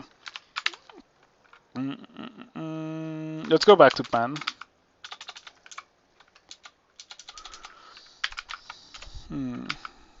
Pan. Okay. Before going in, I'm gonna pick up my Jimbo. It's not my main weapon anymore, but it might still be something that I want to wield. I should probably drop these magic mappings. Yeah, I'll pick them up later, but for now they can stay on the floor. I should drop the Cirques. I am not gonna be using those, not with this character. Should also drop. No, I'm okay. I'm okay. Okay. I think I have. I think I'm carrying all that I want to be carrying. I could drop some expensive Vocables, but I'd rather have the option than not have it. I already found Demonic, so I don't need to be in these levels anymore. It's only a matter of actually finding the rest of the runes and then getting out. Alright, Iron Shot was the spell that I didn't know I needed with this character. High power Iron Shot is super good. It is really, really exquisite. But yeah, very rarely will you have a character with 53 intelligence and 20 conjurations and also soon to be 20 earth magic and also a spell enhancer, right? I feel like the stars need to align for you to be able to have high power Iron Shot. But yeah, I prefer Iron Shot over Crystal Spear, even with this character that has high power Iron Shot, and will be casting Shatter. So yeah, like if I can cast Shatter and I can cast Firestorm, I can also cast Crystal Spear. It's just like a guarantee because Crystal Spear is lower level and it's lower level Conjuration and a lower level Earth Magic than Firestorm and Shatter. So like if I can cast those two, I can also cast Crystal Spear. And I even with that, I'm still not gonna get it because I think Iron Shot is better. More mana efficient. The only way for me to want to get Iron Shot is to, or Crystal Spear, sorry, is to be a Jin as as we so pleasantly encountered the other day. I wonder if I clipped that character to put on YouTube. If I didn't, I really should because that character was quite fun. From the moment that I got Crystal Spear changed that character because it was kind of struggling a bit, and then I got Crystal Spear and I just trained for it and quivered it, and I just mashed it for the rest of the game, and it just destroyed everything. I also got it at the earliest point at which you can get Crystal Spear being a Jin, which is experience level 21. You cannot get it any earlier than that. Yeah, that was such a good character. It was crazy fun. Curse is cool. Statue form reduces the amount of damage that the curse skull will deal with torment. Yeah, I got tormented there and I only got hit for 52. Definitely not an issue for my character. Thanks to the fact that I had access to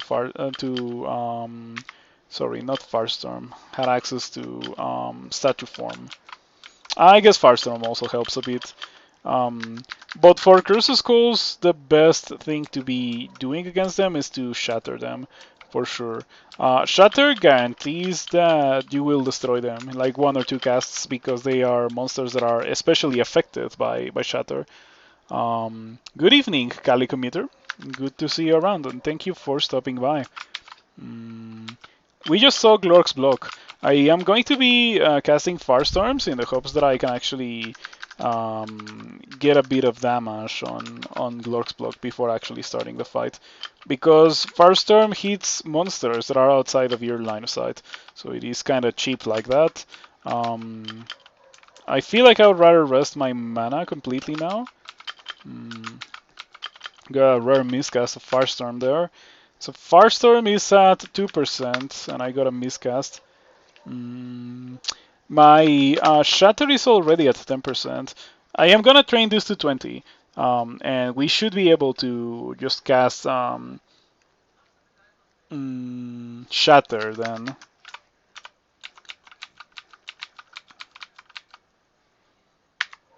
Okay, Glork's Block. Doesn't have a lot of armor class automation. Glork's Block dies super hard to statue form, or rather, statue form gives you the ability to not die super hard to Glork's Block. I guess is a better way to put it. And yep, just Glork's Block plus Irradiate, or statue form plus Irradiate, plus one iron shot that I hit at the very start was enough to kill Glork's Block. Wasn't even that many iron shots. Very contrasting fight compared to what I did against against Menolech. But yeah, Glork's Block is like the easiest if you know what's coming, and the hardest if you don't know what's coming. Like if you go into the fight without knowing, if you go into extended without knowing as a whole, you're gonna get dumpstered because it's very unlike the rest of the game. Yeah, not in terms of difficulty, but in the terms of things that are thrown at you. In most of the game, you don't get thrown monsters with level 9 spells at you that are guarding runes. And in Extended, that kind of thing happens quite a lot, actually. Okay, gonna get out. I'm gonna pull this towards me, and also that, because why not?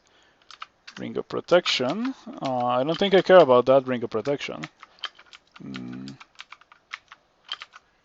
Oh, Ring of Slaying, sorry.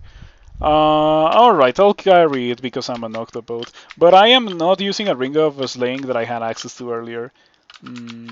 I used it for quite a while, but I dropped it when I found the Staff of Battle, I think. Well, I didn't drop it when I found the Staff of Battle, but like I dropped it soon after. This is Cerebob's Bolt. I have Shatter at 7%, so I can definitely take on Cerebob already. Gonna be refrigerating these guys. All of these guys are weak to cold, so they die really, really hard to refrigerate. There is, of course, the downside of not being able to drink potions after a couple of turns of refrigerating, but it's okay. This is the only place in Pandemonium where there's like a guaranteed, relatively sizable amount of loot. Only in this bolt. Cerebob's Bolt. So you can take your time to get your loot and then go and fight Cerebob for real. Or you can do it the other way around, just kill Cerebob first and then get your loot. In terms of danger, I would say that Cerebob's Bolt is not that bad. Wow, that's such a bad amulet for my character. It would be amazing for a melee character, but of course this is not a melee character. Yeah, that's completely unusable.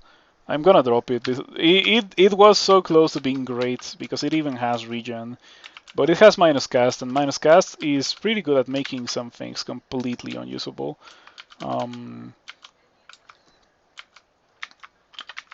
Okay, just get rid of the Balrog and the Sun Demon, and the Sun Demon and the Sun Demon and the Sun Demon, because those guys were all part of the same Balrog band.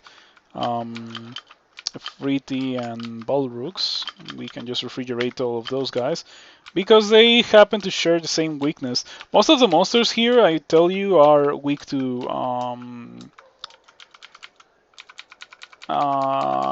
weak to cold.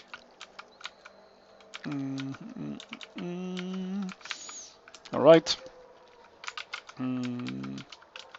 So I'm pretty sure that beyond those gates, there's Cerebov. What if I go outside to the other part of the vault that I have not explored yet?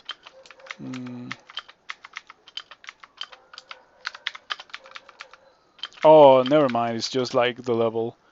All right. In that case, I'm just gonna pull the book.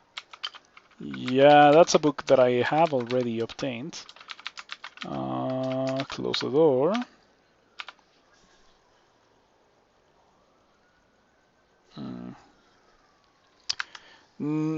Let me take a sip of water. Hold on.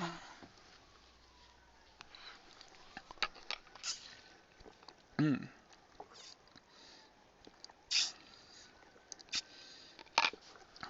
All right. Uh, let's go back to crawling.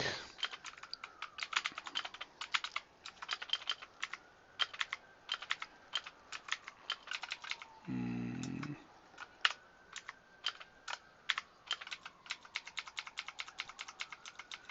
Okay, very slowly and very carefully. And now, beyond these gates, I'm pretty sure we're gonna see Serebov, or we're gonna see like a bunch of fiends and stuff, and then Serebov.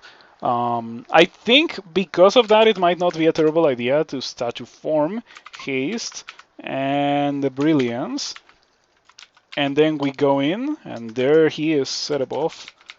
Serebov has Firestorm, in case you don't know. Also a very mean iron shot, 3 dice of 36. Haste, Fire Summon, Abjuration. Um, Serebov doesn't fly, very important, because that's the whole thing that enables what I'm about to do to Serebov. I should probably start by refrigerating. Yeah, just to kill the Fiend. Do I have to do it thrice? That's crazy. Okay. You miscast Shatter, first attempt. It's already not going very well. Unfortunately, the Helium failed to die from refrigeration. And also I got a miscast of Shatter at 4%. That's why I was training Shatter to prevent that kind of thing from happening, but it really shouldn't happen again. If it happens one more time, I'm reading Teleport. Like, during the rest of the fight, if I miscast it one more time, I'm reading Teleport. Alright. Okie dokie. How much armor class do you have? Oh, I guess you get severely nerfed by, um, yeah, by Irradiate. Wow, Irradiate is so busted. Iron Shot was dealing 3 dice of 36, and I don't know how much damage was Firestorm dealing. I guess you cannot see it, but let me show you. Okay, so before Irradiate, Firestorm deals 8 dice of 16, as you can see right there. After Irradiate, Firestorm deals 8 dice of 11, which you cannot see unless I do that, and then you can see it. Yeah, that's quite a damage decrease right there. It's like pretty much 33% less damage. Quite a lot, quite a lot. Mm.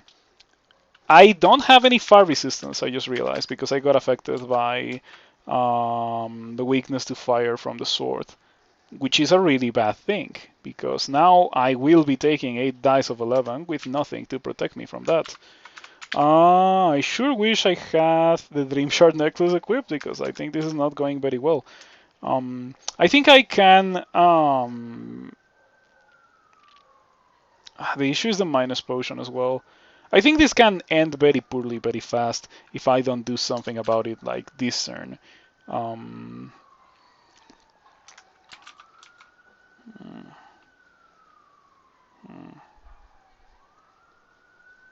this can definitely end very poorly.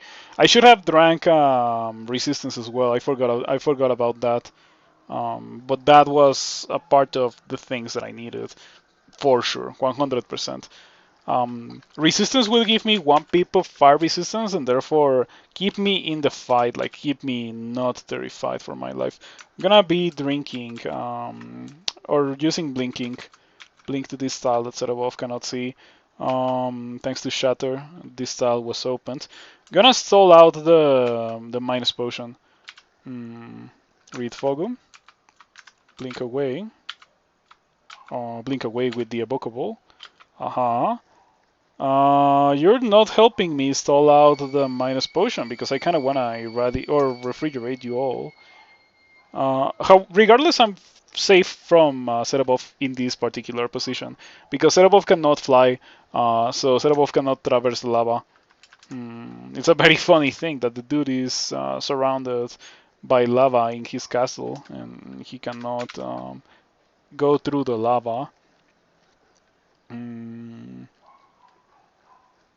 You can kill set above relatively easily like that by casting Polar Vortex, making set above fly, and then dropping set above on top of lava.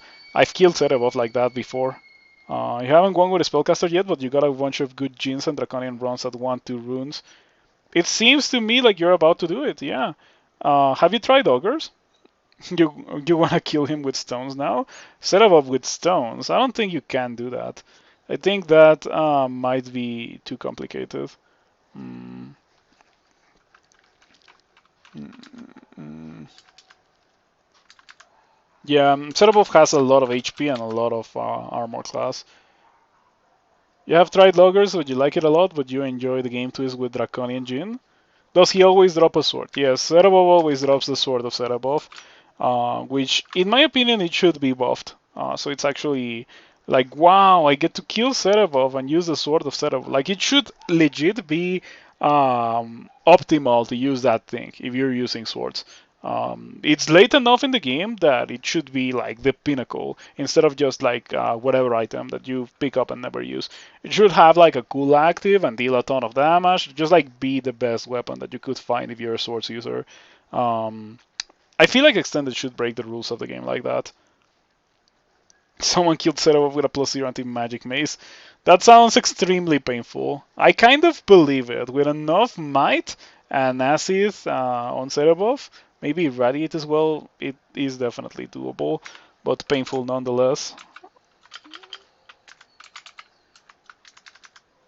Right. We got rid of those guys. Oh, I shouldn't have done that. I thought that I still had Iron Shot in the quiver. Okay, refrigeration.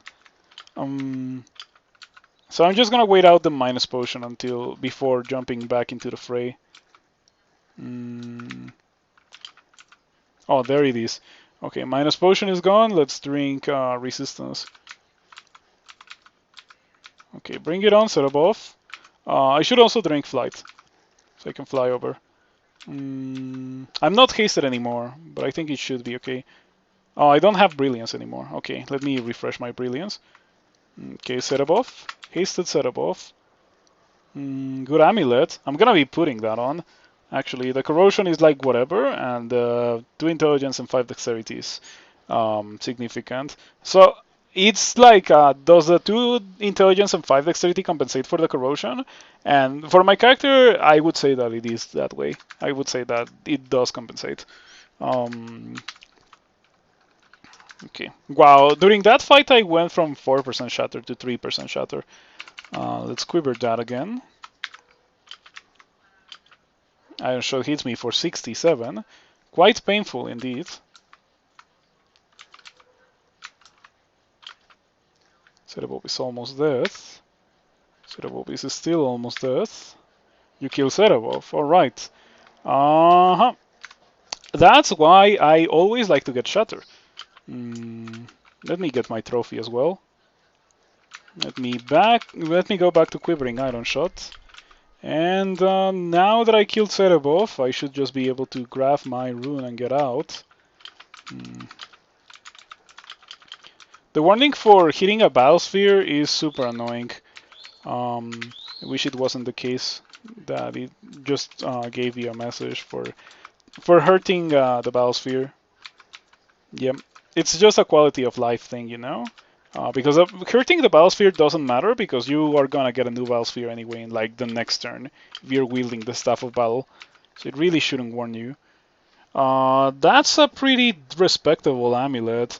Regen, Acrobat, 2 pips of negative energy, resistance, and 4 strength.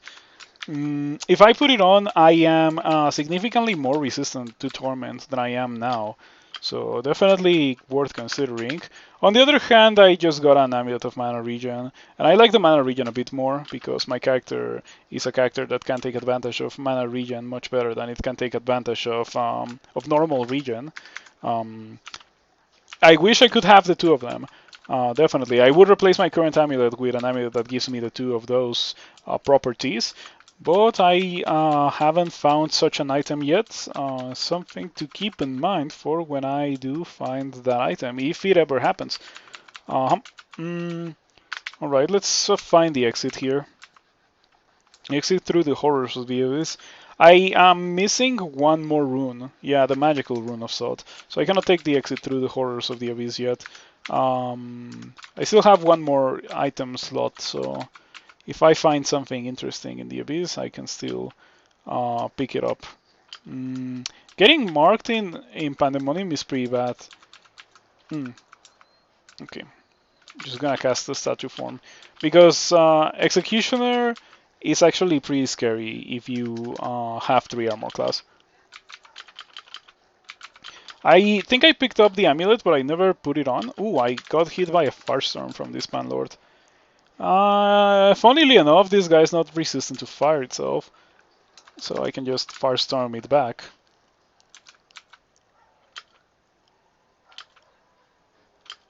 Okay, and then it firestorms me. You know what? I'm just gonna drink resistance. Funny thing, I think this guy already hit me with more firestorms than Set Above did. Okay.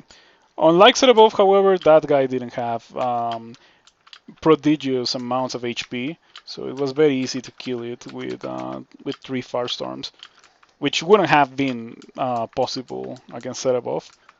Okay, we found a gate to another region of Pan.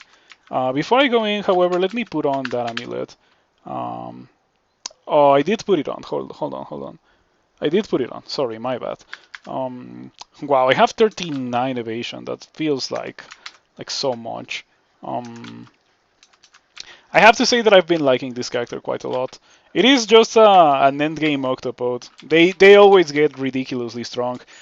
Similar to demigods, they also get ridiculously strong. I feel like for demigods it takes longer. Octopodes get all the stats from gear that they find, and this character found some pretty good gear pretty fast and early in the game. In fact, I am going to be putting this character on YouTube just because of that. I feel like it's always like that with my Octopodes. Like, I find crazy things on my Octopodes. I probably have more Octopode 15 rune games than like any other species.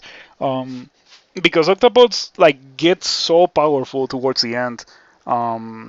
Especially spellcaster Octopodes like this one. Like, dude, I'm casting Firestorm and I'm casting Shatter, and in the future I'm also gonna be casting Polar Vortex. Like, what else do I need? Yeah, this is just a really powerful character. I've been having a blast with it. It does take a while to get going with an Octopode, but once you get going, they're strong. Should I take that exit? Probably not.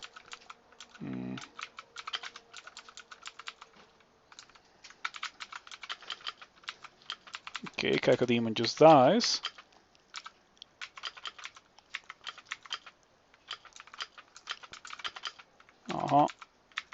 So far, so good.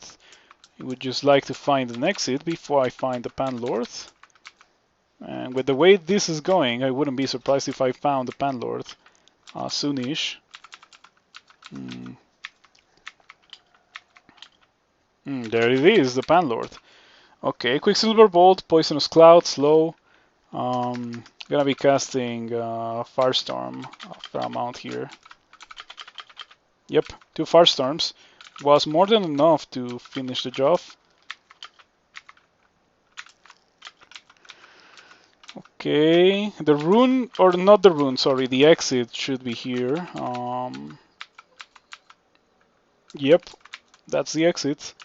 And rest my mana, cast the statue form, and go into Lomlobon's level. Alright, that's an Annihilator, by the way.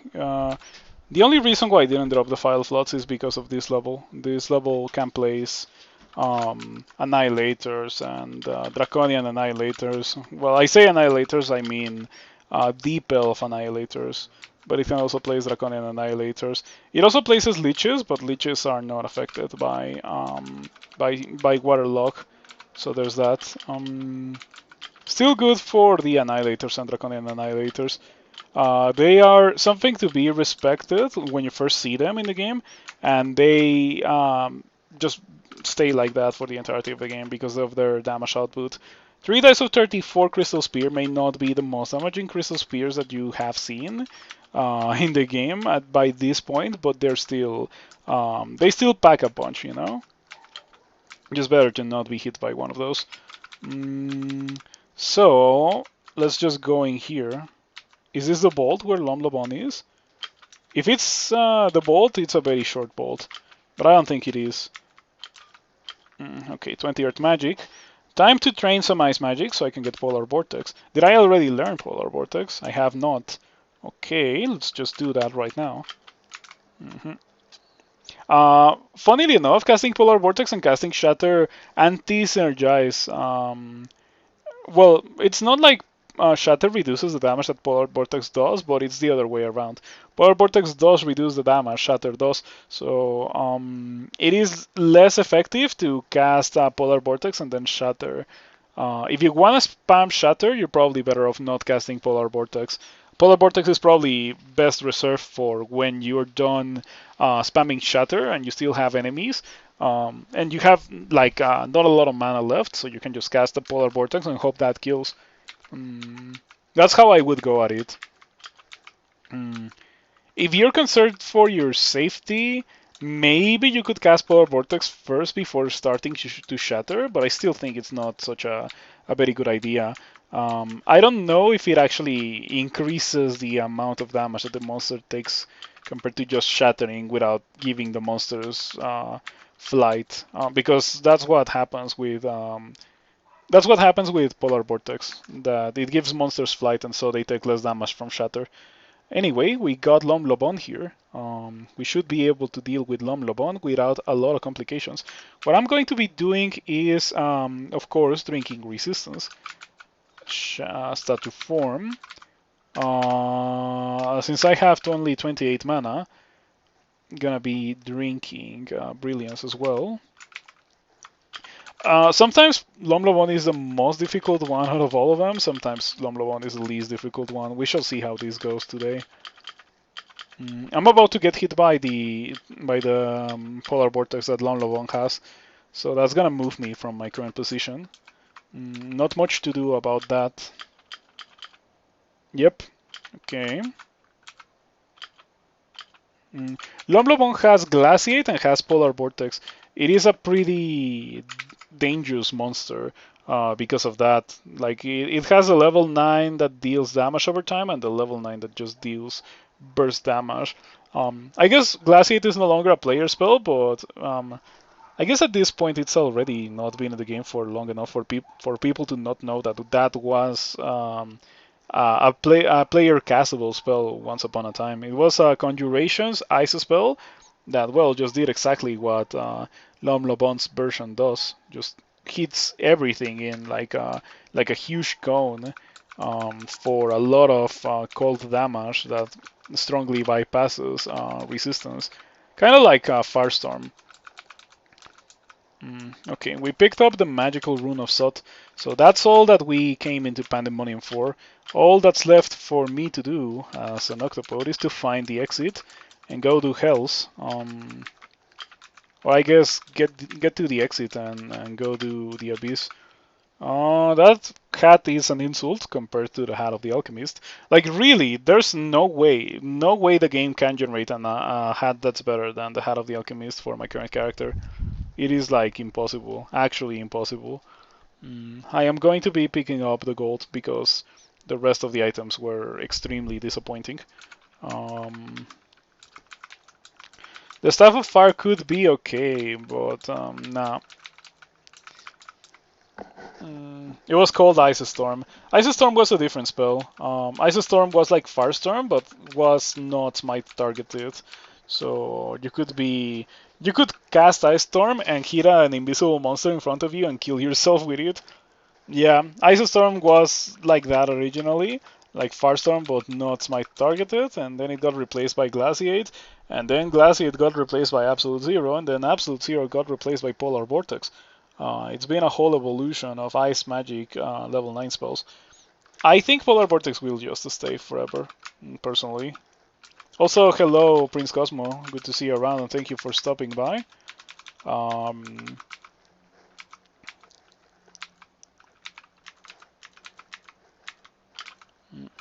Mm,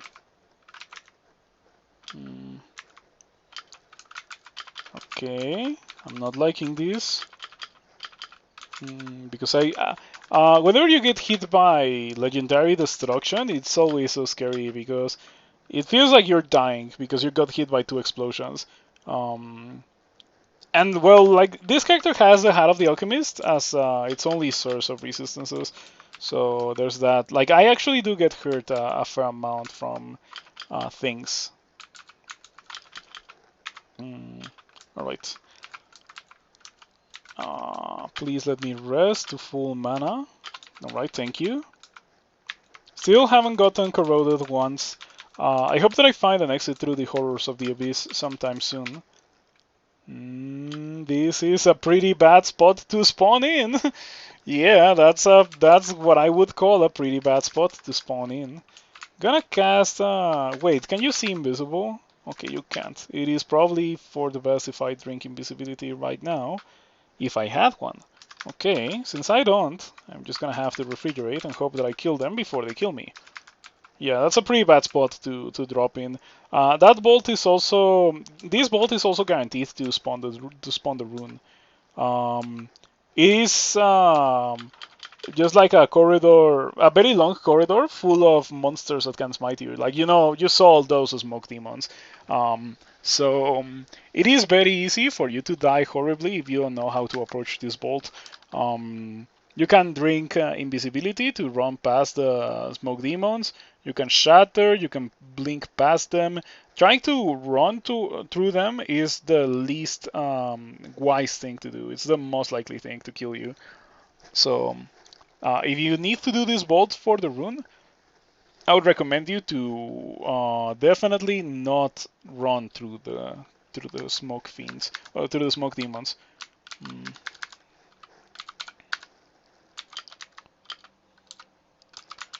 I'm gonna rest my mana and my HP here. I cannot fly, so I'm kind of stuck. Gonna cast Shatter. What's my Shatter button? Capital T for Shatter. Hello, Panlord. 61 Distortion Touch. Alright. That could send me to the Abyss.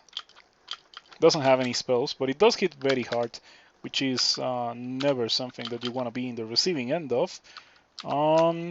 Okay, freed all the smoke demons. So unfortunately, I feel like I might have to refrigerate here to get rid of the smoke demons. Okay, Panlord is almost dead. It has like no armor class. Way to abuses my targeting monsters game. No, it's pretty funny. It's a pretty funny bolt because of that. Like, it is definitely the kind of nightmarish challenge that you would not see in outside of this place. So it definitely fits Pandemonium. That specific bolt. There's so many messed up bolts in Pandemonium. I got my demonic room from the one that places ghost mods in great. So like the room with the rune has of course a panlord and a bunch of dudes, but it also has a bunch of like towers of great with a ghost mod in the middle. So like there's like 6 or 7, and yeah, you just like lose all your mana if you're not invisible. Mm, That's pretty mean.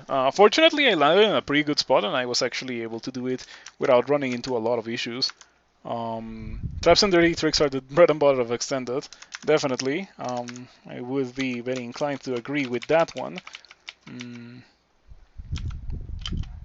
okay, we get rid of the tormentor. Okay, I'm getting smitten. That's fine. Hmm. Hmm. Yeah. Turns out that fighting all the guys that come out of this vault at the same time is a bit difficult. Who would have guessed? Um,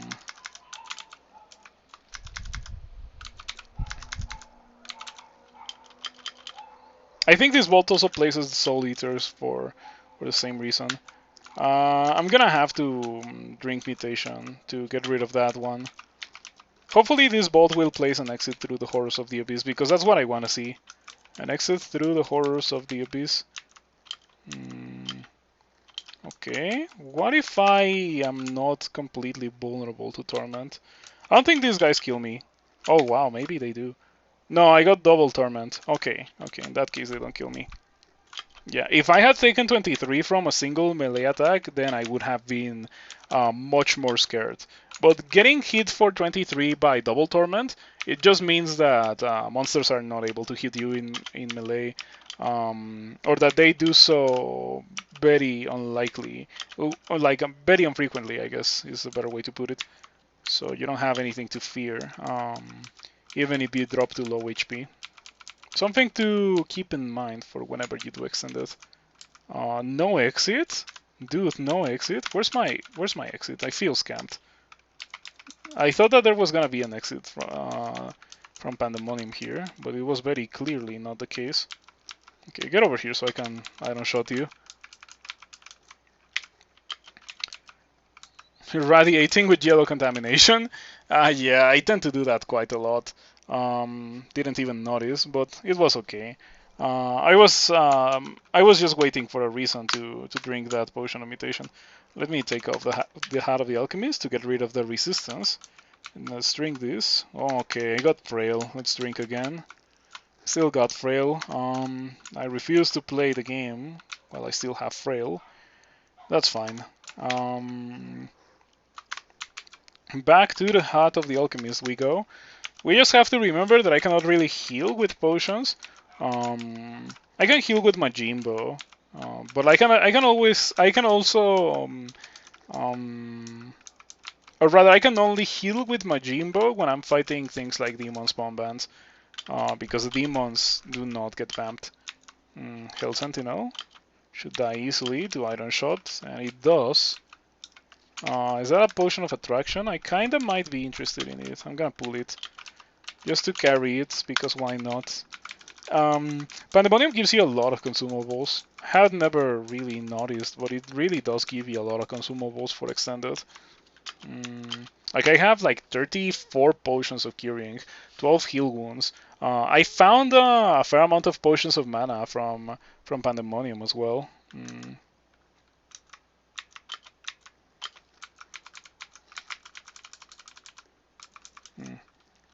More portals to the next part of Pandemonium. But I want an exit through the abyss. I should have just gotten the rune when I found those exits first. This is one of the least enjoyable parts of Extended. So in 0.29, you should not be surprised if there is a rework of Pandemonium, just as there was a rework of Hell and a rework of the Abyss. You should also not be surprised if the Abyss ends up being reverted or reworked yet again, because I don't think anyone likes the current state of the Abyss. I feel like it's completely valid that that like grinding is removed from the Abyss, but I also don't think that it should be like it is right now for lower level characters. I feel like if I get banished early in the game and I manage to kill things and I manage to survive, I would like to see myself getting rewarded for that instead of just like, oh, you get to continue playing. In that sense, I think the Abyss fails. The Abyss is a huge punishment in the way of tedium, as it is right now, in my opinion. Felt strangely unsatisfying is how you feel about New Abyss. Well, what can I say? It's very accurate. Oh, mummy form. Okay, I don't think I care about mummy form. I could get it. I could get it. It's not that expensive to get with 58 intelligence. 57. When did I lose 1 intelligence? Have I always been at 57 and I just didn't notice? I think I had less and I was using Majimbo. I think that's what happened.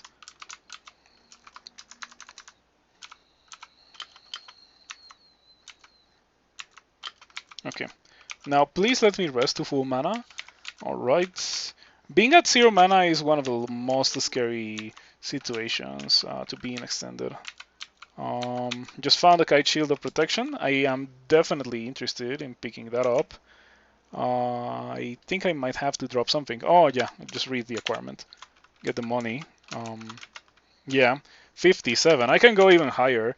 But yeah, like I have a lot of intelligence gear with this character. We have 6, 8, 14, 17, 23, 27 intelligence from this character. 27 intelligence from gear. And I can even go even higher than that by wielding Majimbo. Yeah, now I have 63 intelligence. It is quite a lot of intelligence, as you can see, and that translates to quite a lot of spell power. However, I think that I have better spell power on things like Firestorm if I'm not wielding Majimbo. Yeah, because the Staff of Battle is Conjurations Enhancer. Yeah, like many of my rings are just like normal rings. They're not randarts, right? So I could definitely upgrade from them by finding like a ring of 6 dexterity or 6 intelligence with something else. That's like an easy thing to upgrade into. Same goes for the ring of evasion, of course.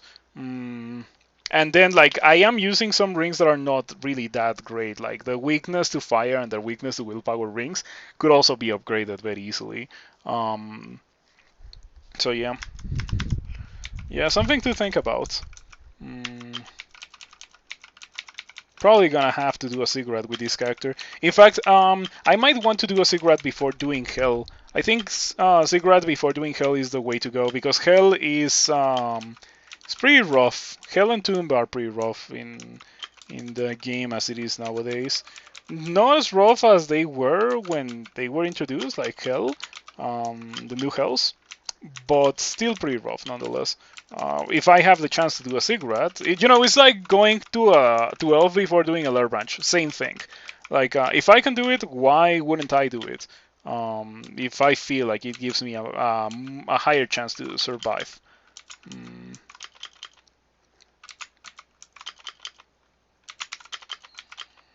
Wow, there's so many monsters coming through from all directions here.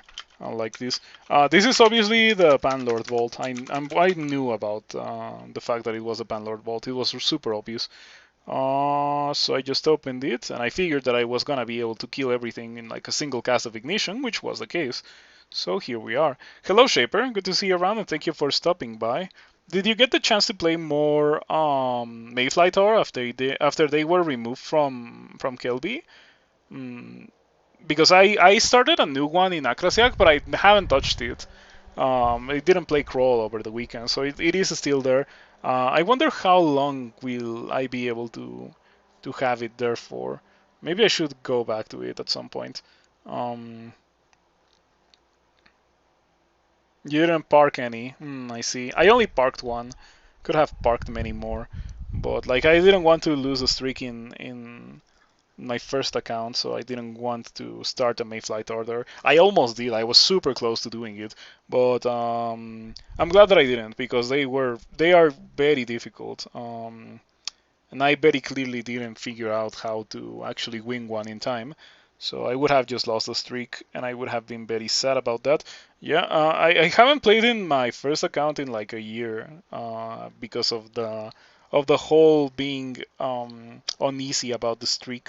But I should go back and play a Nugger sometime soon. Mm, Last time I played in that account was when the demigod changes were enacted last year.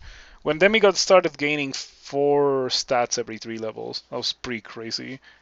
Hello Railbird, good to see you around and thank you for stopping by. This guy has immunity to fire. Doesn't fly, so I can just shatter. I could also Polar Vortex, because for some reason I have Polar Vortex at 5% with 16 Ice Magic. You know what? I'm not gonna complain about it. Just gonna take it. Oh, you have Vampiric melee. Yeah, that could be complicated. Hopefully you won't be able to Vampiric while I am in statue form. Doesn't seem like something you should be able to do. That message of like really hurt your battlesphere that is completely replaceable is one of the most annoying messages in the entirety of the game. That's unfortunately a very good reason not to use this item, the Staff of Battle.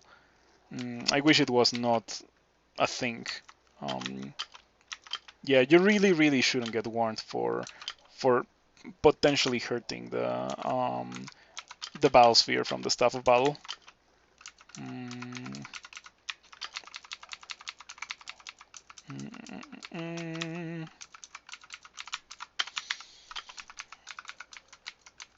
I wonder how many times I've done extended with an Octopode, because I feel like it happens quite frequently. Like I play an Octopode and I'm like, wow, this character feels so crazy. I want to go to extended with this character. Um, and I just don't have that feeling with most other species. Maybe with Augurs, and even with Augurs, it's not always the case. It's only sometimes that I want to go do extended with them. But with Octopodes, it's like almost always. Do you like our Elementalist?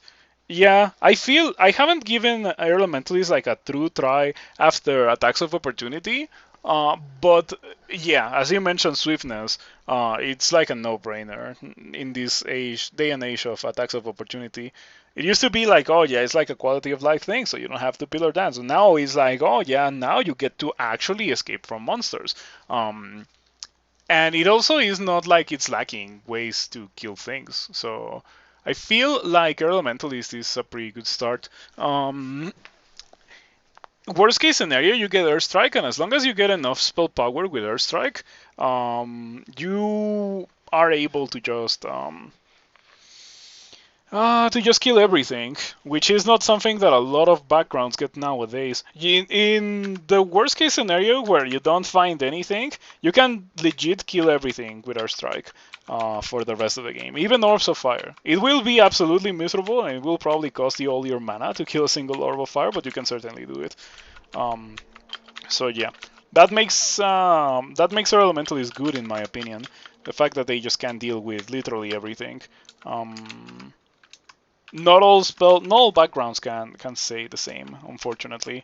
Venom Mage, for example, is like a really good example of a background that just has serious issues killing some things. I wonder if this is the Panlord Bolt. I'm just exploring it because I want to see if there's an exit. Okay, can be dug through. Interesting. Mm, mm,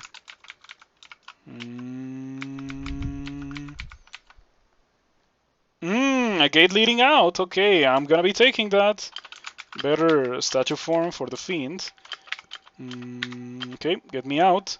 I am free, and now I am going to do the usual and just drop the Sword of Set above. I think I could also drop my Jimbo, and I can just turn off Ice Magic, train Shields, train it to like 18 or so. Put on the... did I not carry the shield? Oh no. Is this a quarterstaff? It's not. Oh man, like I had a shield of protection that I wanted to wear because protection is probably the best that I can wear right now, considering that I only have 3 armor class. Well, I guess in statue form I have 37, but you know what I meant. And I didn't pick it up.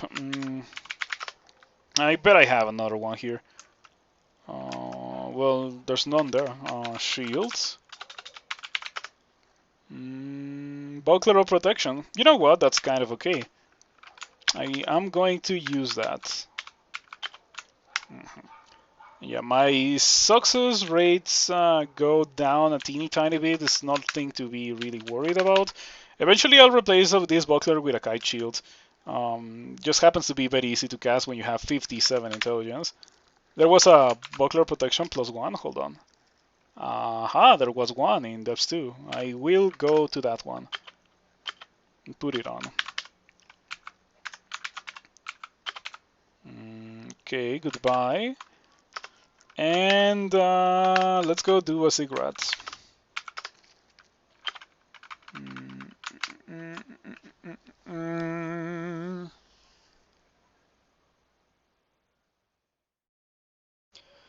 Alrighty. Let's go do the cigarettes. Doubled my armor class, yeah, pretty much. Not a beast first. I guess I could also do a beast first. Oh yeah, maybe I should. To see what fun mutations we end up getting from the abyss.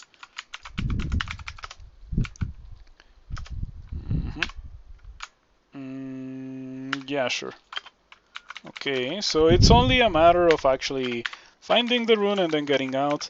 And the way that it was back then was to, like, the best thing to do with the Abyss back then was to chill in Abyss 3, just like stay there for quite a while and explore it and farm loot and experience, and just like whenever the rune comes your way, you grab the rune and that's it.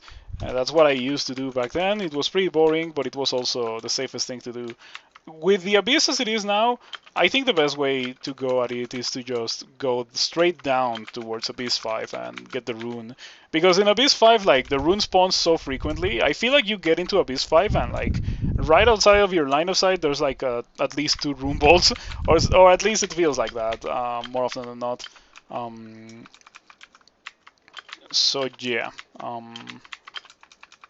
I'm just gonna go straight for Abyss 5 now. I hope that it doesn't kill me. But yeah, I would say that getting out of Pan and actually just like Pan as a whole should get reworked so that it is shorter and the runes are more predictable, and you don't just have to endlessly grind for the 5 runes that you can get there. And you can get out of it once you're done or something like that. I think it should be like an Abyssal Gauntlet and a Pandemonium Gauntlet. You know how there's the Gauntlet Portal Bolt or much earlier in the game, where you get like a bunch of rooms with challenges and stuff.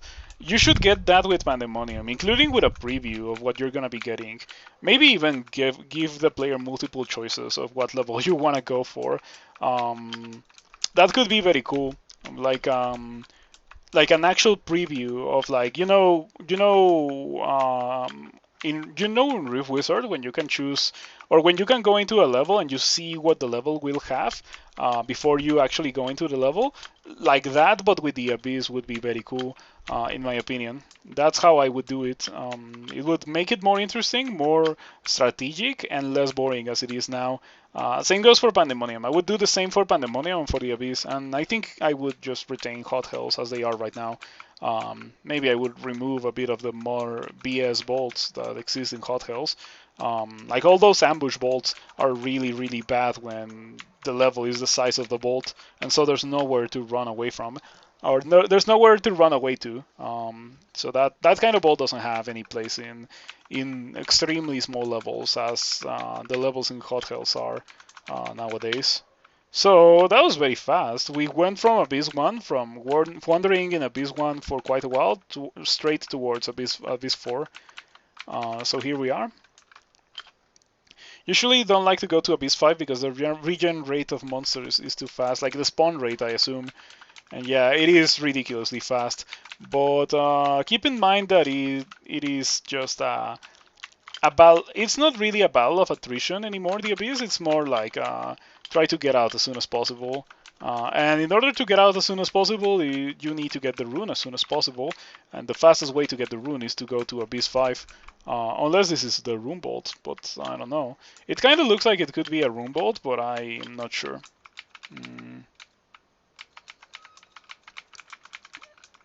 Hold on, this looks suspicious. This whole thing looks extremely suspicious. Aha, I told you that it looks suspicious.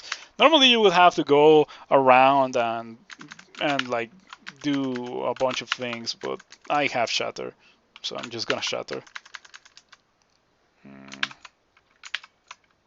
Okay, double frailness. Feel like I might be okay with that. Can you please finally break the bolt? Yes, thank you. I'll refresh my statue form. Can I pull the rune? Okay, pull the rune. Pick it up. I think I just exited out of the... Oh, your shield's a skill gains 10 levels. Sure. Thank you. Thank you. Okay, now I am going to ignition these guys, just to get rid of them. Wretched stars are so nasty nowadays. I was gonna go down to Abyss 5, but fortunately the game just gave me the rune and now the exit, so I'm just gonna proceed to get out. The rune bolt is very identifiable with those dark blue tiles. You wish it just dropped the potions because you always end up skipping over that experience screen. Same here, same here. Lol at shields. Yeah, I was training shields because I didn't have shields for quite a while. I was using Majimbo. Do you remember on Thursday when I found Majimbo? I still feel like Majimbo is a crazy thing. It of course decays super hard into extended, and that's why I chose to just not use it anymore and switch to using now a buckler. But in the future, I would like to have a kite shield of resistance. If we can get shields to 27, which is unlikely, I would get a tower shield, but yeah, very unlikely. I should drop this. Should also drop this and this. No, this can stay. I might need the willpower. Mm, yeah. I also wish it just dropped the experience potions. I also always end up skipping over that experience screen. Okay, let's go do a cigarette. Before going in, let me drop some things, of course. Gonna be dropping this and this is actually surprisingly difficult. I guess this and probably most of the experience evocables can go away. Phantom Mirror, Box of Beasts, File of Flots could also go away. It can serve as an improvised scroll fogu, just like File of Floods to create a bunch of pools of water, and then Firestorm to create a bunch of fire and steam. Therefore, I don't know if that would work. It probably won't, but we shall see how that ends up working out. It probably won't be much of an issue. And right now I have 2 pips of frailness from it's a transient mutation. I'm just gonna kill 2 levels of the Sigrat, and they're gonna go, and those mutations are gonna go away. So yeah. Okay, goodbye, elves. Yep, you feel agile. Nothing here for me. Let's proceed. Some lure monsters. Orange crystal plates. Nothing here for me. Let's proceed. I don't have a staff of fire. I'm casting Firestorm. I might want the fire resistance. Alright. Alright, I am convinced I'll pick it up. Still got the frail too. Yeah, but it's gone now. So it took me 3 levels. I thought that it was only gonna take me 2 levels of the cigarette. But it's fine. Don't even need to rest. Okay, been getting some pretty generous levels. Ring of Evasion can be on the floor. Can be on the floor. No, can't be on the floor.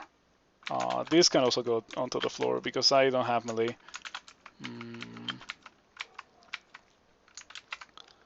Yep, at this point we're looking for Randarts pretty much. Randarts to replace my current Randarts and other things. Okay. Unfortunately for you, I have Shatter. And so you die without a lot of complications. I don't think there's anything here that I want to pick up other than the book for the one spell that I didn't have, Amnesia. I feel like I may want to Amnesia Poisonous Vapors. Yep, just because. Why not? To take advantage of the scroll. Okay. Ghost mods. This level dies really hard to ignition. That's a pretty good ring. Yeah, that's quite good. I am going to replace something that I am carrying with that ring. I feel like this ring can... Oh yeah, this is so much better than that ring that I just took off. It's so much better. Like, I'm not using the Slay, and now I have 2 pips of fire resistance. Yeah, like, the character looks so much stronger now. In fact, the ring that I just took off might be removed. Would you ever switch gods to get more runes? I used to do that back then. I don't do it anymore. If I want to go the Shining One for a 15 rune game, I usually go the Shining One from the very beginning because the Shining One is very good. People still do the whole Okawaru into the Shining One thing. I tend to not do it. Yeah, I just don't do it. But I think that it is perfectly respectable. It's just not a thing that I like to do because I also don't do extended very frequently. Maybe if I did extended with every character, like most Korean players, I would have a different outlook on that. But I definitely don't. I just play my 3-rune characters and I just get my wins whenever whenever I'm done with the character, pretty much. Which is usually by the time I get to SOT. So yeah. Anyway, this character has all that it needs to have in order to be able to do a cigarette. It really shouldn't have any issues with a cigarette. Okay, let's go down to cigarette 8. We got some mummies, which are gonna get ignitioned and then firestormed. And then I am going to take 103 damage because that's what happens when you hit mummies with when you hit a bunch of mummies with attacks that end up killing them all. I think these are literally the last monsters in the level, so I'm not too afraid. I'm just gonna shatter again. And yeah. Oh well, I mean, there's these guys, but who cares about these guys? Not any issues. No issues here. Nisia for magic dart, sure. Just picked up something that I don't want to pick up. Let us continue. Mummies is scary, but this character is ridiculous. This is also scary, but yet again, this character is ridiculous. Double damnation. That's a lot of damage.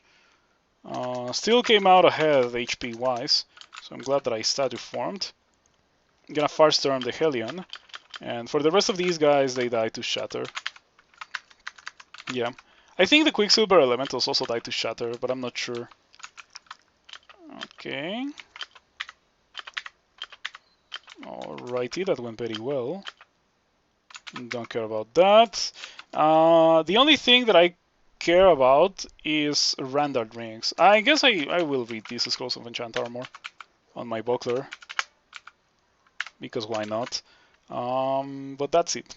That's it. Still haven't found any Randard Rings, so let's continue. Shatter, goodbye statues. Shatter, goodbye statues again. And now let's actually get rid of these Draconians. With that and this, the message is super aggravating. I feel like the Biosphere should just be immune to everything that you do for quality of life purposes. Okay, I'll pick that up because it's a funny stick. Funny stick. Alright, never used that item before, but it could theoretically be incredible. Theoretically.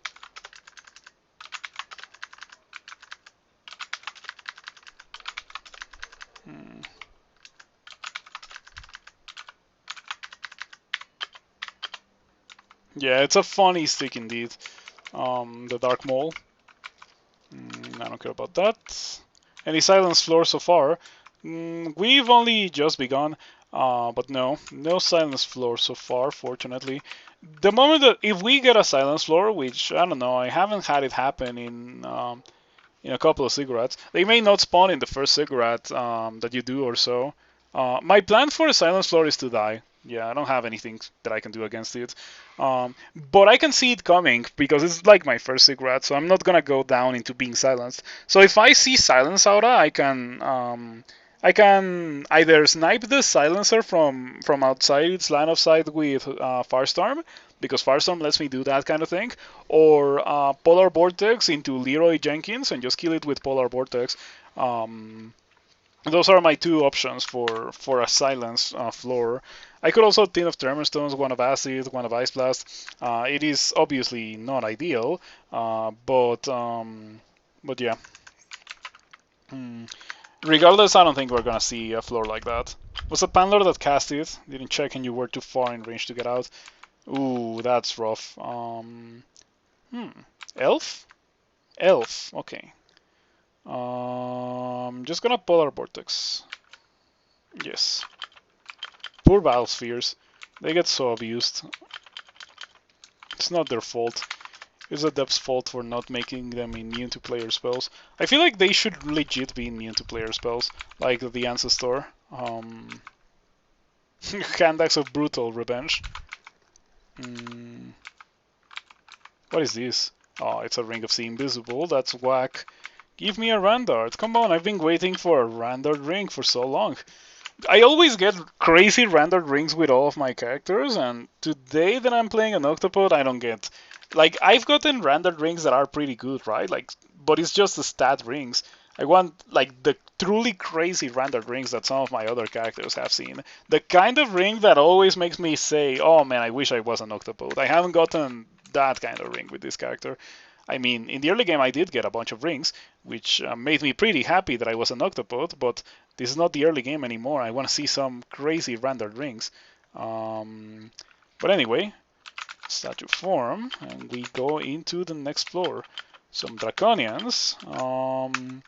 Unfortunately for you, I have Ignition and I have Refrigeration. Refrigeration slows the Draconians. It slows all of them except for the white ones, so it is pretty good thing to have. Got Super Corroded.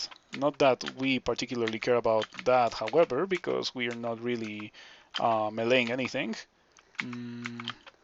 Scrolls of Acquirement, let's see what we get. An Insulting Hat. Any hat that I get is gonna be insulting compared to what I currently have. It's just like that. Not much to do about it. It's not the hat's fault. It's just that the Hat of the Alchemist is the ultimate hat for like almost any character. Third acquirement, Acrobat Regen. It's really good, but I am not going to grab it. I'm gonna grab the Manual of Translocations. Yeah, the amulet is really good, but not good enough for me to want to put on. If I didn't care about the mana regen that much, I would have grabbed that. But the mana regen is extremely important with this character, because this character's main way of killing things is mana. This could be a serious issue, because I immediately got tormented upon auto-exploring towards there. Yeah, that could be bad. Oh, I should probably be training fighting now.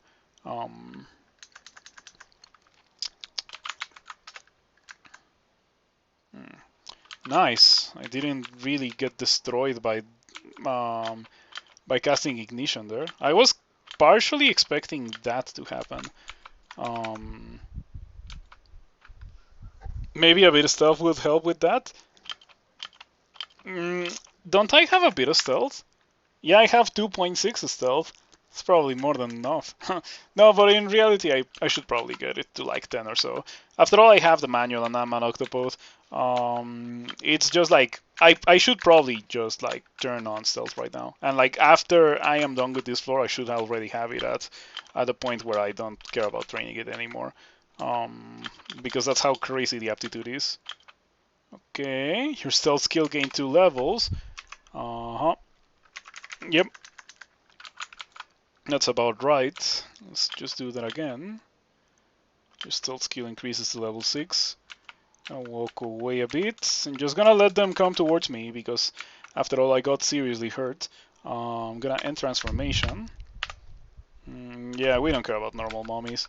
Normal mummies couldn't be any less of a threat to this character. Same goes for Guardian mummies.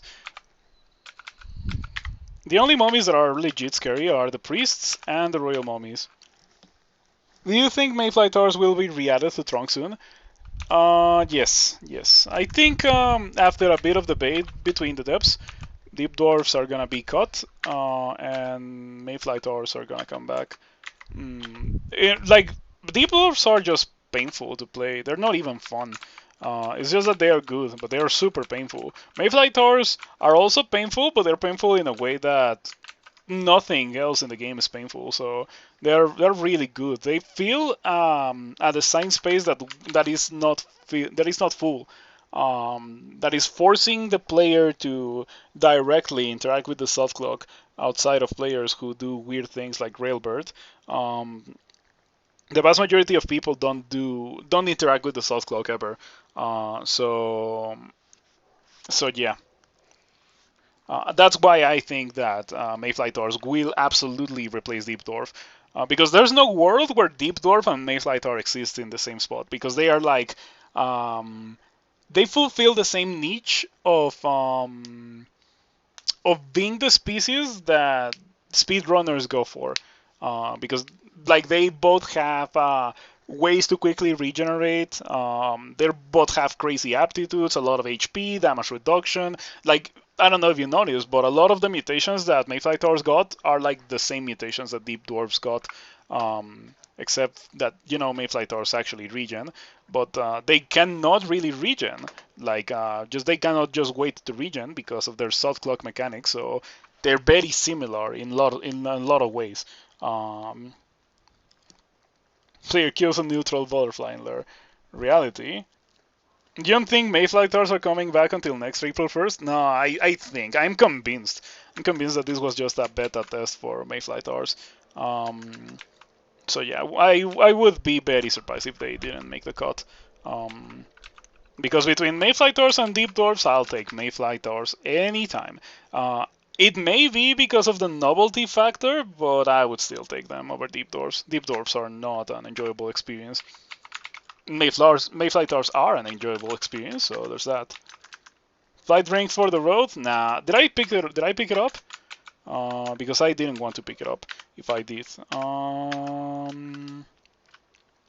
no. I should probably also drop that ring of fire resistance.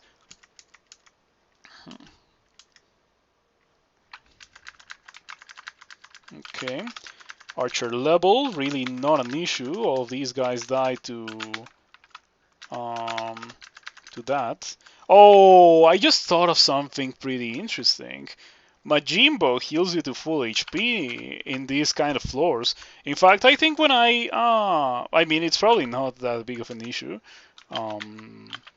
because these floors are really easy, but it might be something worth considering. Is it better than using a shield, though? No idea if it's better than using a shield. That's enough stealth. Alright, I'll keep going until the manual is over. I'll keep going until the manual is over, just because I have such a crazy aptitude for it. You know, Octopode things. It's all the stealth that I should have trained earlier in the game that I didn't train because twitch.tv/9settler, I guess. That's the only way to put it. Oh, talking about that, I should do this. Twitch.tv/9settler. Alright. Angels should be very easy. That buckler is whack. Yeah, if it didn't have the -3 intelligence, it would be a much more interesting buckler for me to use. Okay, still not done with the manual, by the way. Remarkable. That one manual took me to 19 stealth, just because my base aptitude was already +4. That's insane. Okay, let's just train this. And maybe this as well, why not? What if I did a second Sigrat? This Sigrat is going way too fast. Wow,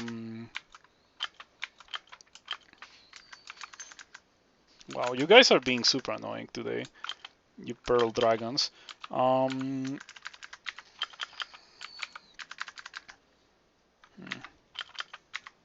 Okay, nothing to worry about. Angel floors are only scary to players that are affected by Holy Wrath, which fortunately I am not.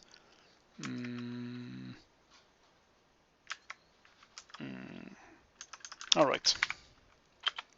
Let me just pick up my things. Hold on, I picked up a Ring of Dexterity that I do not have, or that I do not want. I should probably just disable auto pickup for many of these things. I should disable it for so many things. I already picked up my blinkings, right? Because I do care about those. Yeah, okay. That's literally the only thing that I wanted to pick up, actually. Didn't even care about the teleports.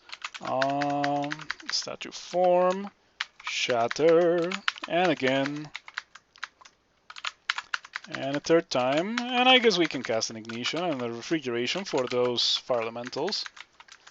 Dancing weapons like to shatter.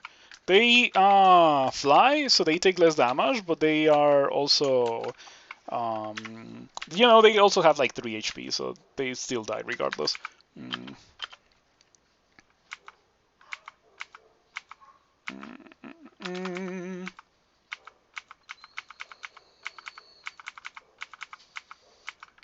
Okay. Picked up 2 potions of experience. Let's just drink them. Oh, hold on. I don't want to have that. I want to be training dodging. Okay. Before I get out, let's just make sure that I'm not missing anything. I am not missing anything. I have found a surprisingly low amount of random rings. Like that's crazy. It really is quite unusual, the low amount of random rings that we have found. Oh, that's so scary, dude. I could die to these. I don't want to die to these. I was not expecting the 2 of them to go berserk immediately. Like, I saw them, and I saw the Moth of Rat, and I was like, I probably have 1 turn. I probably have 1 turn, and they won't go berserk in that turn. And what can you know? Like, they went berserk. So now they are berserk juggernauts. That is the pinnacle of scariness. Yeah, doesn't get any more scary than berserk juggernauts. At least one of them is almost dead. Okay, now one of them is dead and the other one is almost dead. Yeah, that was the closest anyone has ever been to dying in a Norc level. Yeah.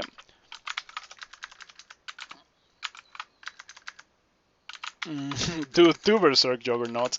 The thing that was the very first thing that made me actually scared in this grad. That's so funny. How did your weekends go, people from the internet in the chat? Yeah, I hope that your weekends were as entertaining as mine was. I went outside. I don't generally go outside, but I went outside and I got new glasses and I walked a lot and my legs still hurt. I walked a lot on Saturday and it's Monday and my legs still hurt. I even got like um I don't know what you call it in English. Yeah, I don't know how to call it in English. Hold on, let me look it up in YouTube. Or not in YouTube, in Google.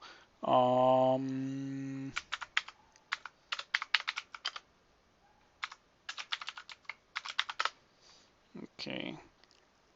I even got an ampoule in my heel from walking so much because I'm not used to walking.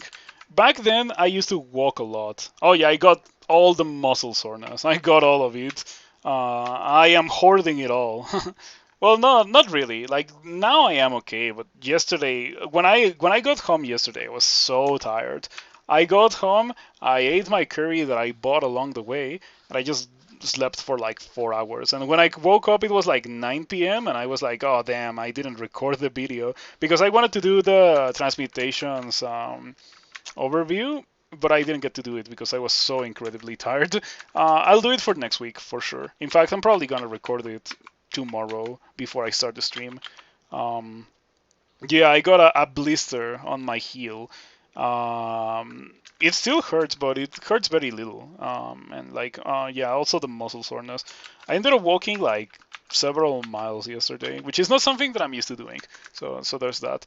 It's pretty rough when you're not used to, because when I was working with the accountants as a messenger, which was my first formal job, I used to walk a lot every day, like multiple kilometers every day. Even just to get to the office and to get back home, it was like 4 kilometers every day.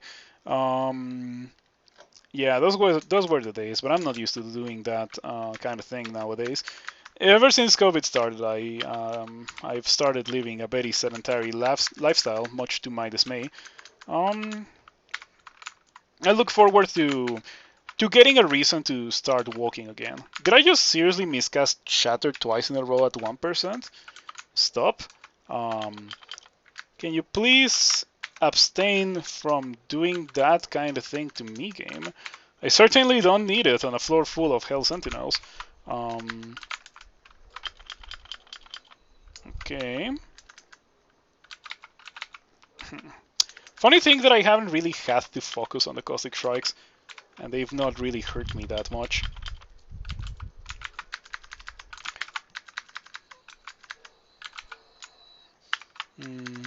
I think I would be very happy to find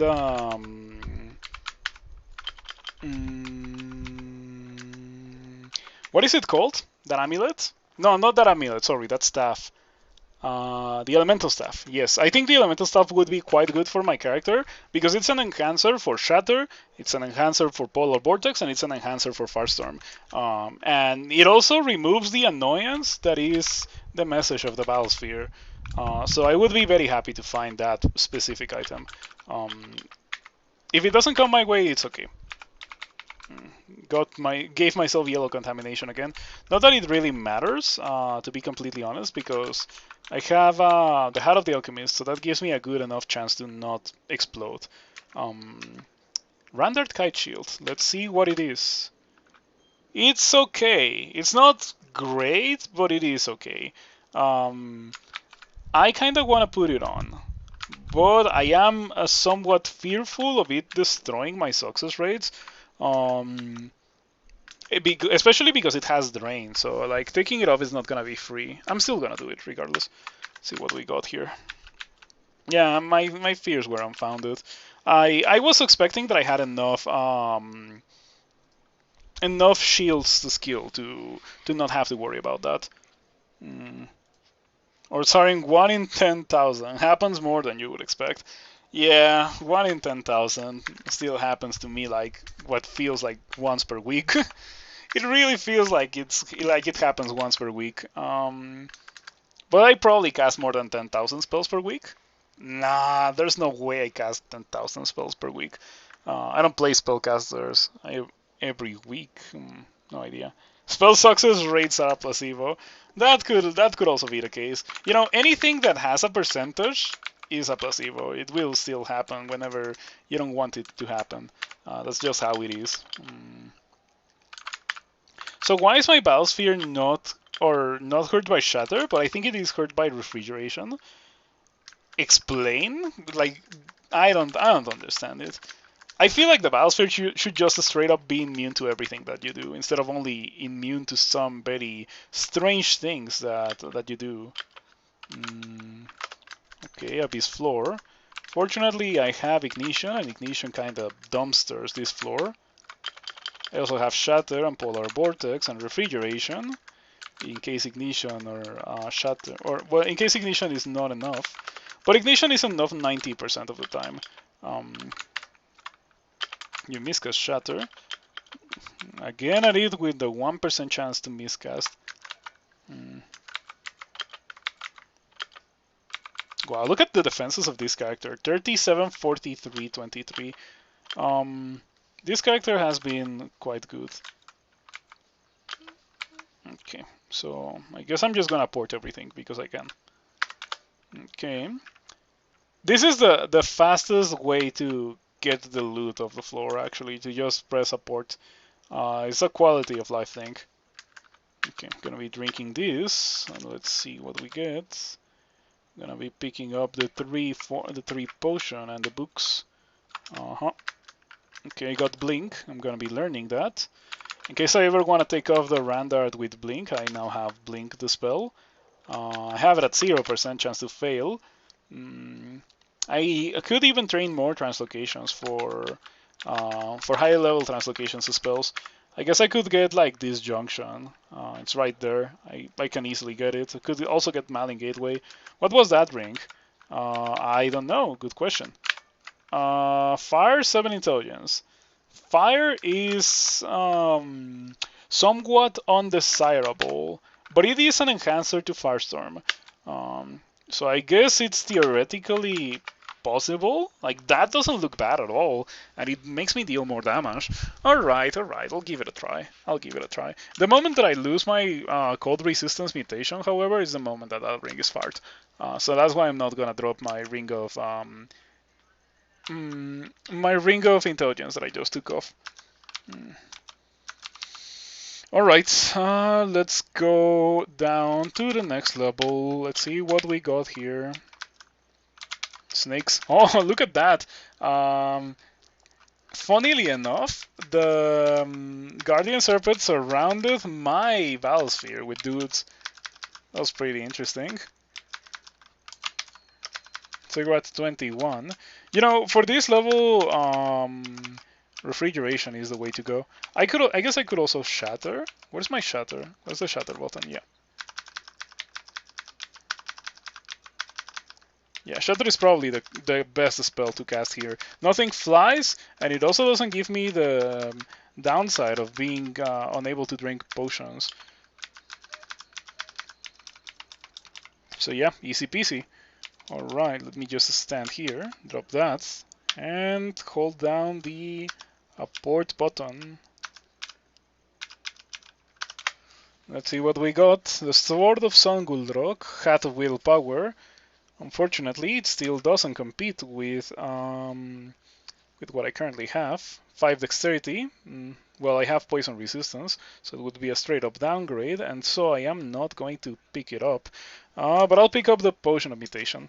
Wow. From all the loot in the floor, that was the only thing that I cared about, unless I am forgetting something. But no, I am not forgetting anything. It's just trash. Alright, let's go to the next level. 22 out of 27. Abyss. Look at the stealth. They're just like not waking up until I want them to wake up. That feels very strong, for sure. I wonder if you can get banished in a cigarette. Oh, you can definitely get banished in a cigarette. Yeah, I just remember that back in the day, the strategy was to distortion on wield if things got too crazy. I think that's something that is still done if you go for a Mega Sig. Like K9 does that kind of thing as a danger, as a panic button, I guess. It's probably really good to do on levels like you know, levels with silence. It's definitely a good way to escape such a level and regroup in the abyss and then come back up. Okay, do I want to forget anything else? I could forget LRD. I could definitely forget LRD. Shatter is kinda the same as LRD but better because it also hits the entirety of the screen. Interesting. How much damage does it deal? 3 dice of 33 versus the 3 dice of 51 of Shatter. Yeah, Shatter just deals way more damage. LRD is more mana efficient. Well, it's not really more mana efficient, but against a single target, it could kind of be. I don't care. I'm just gonna forget about LRD. I'm not really using it anymore.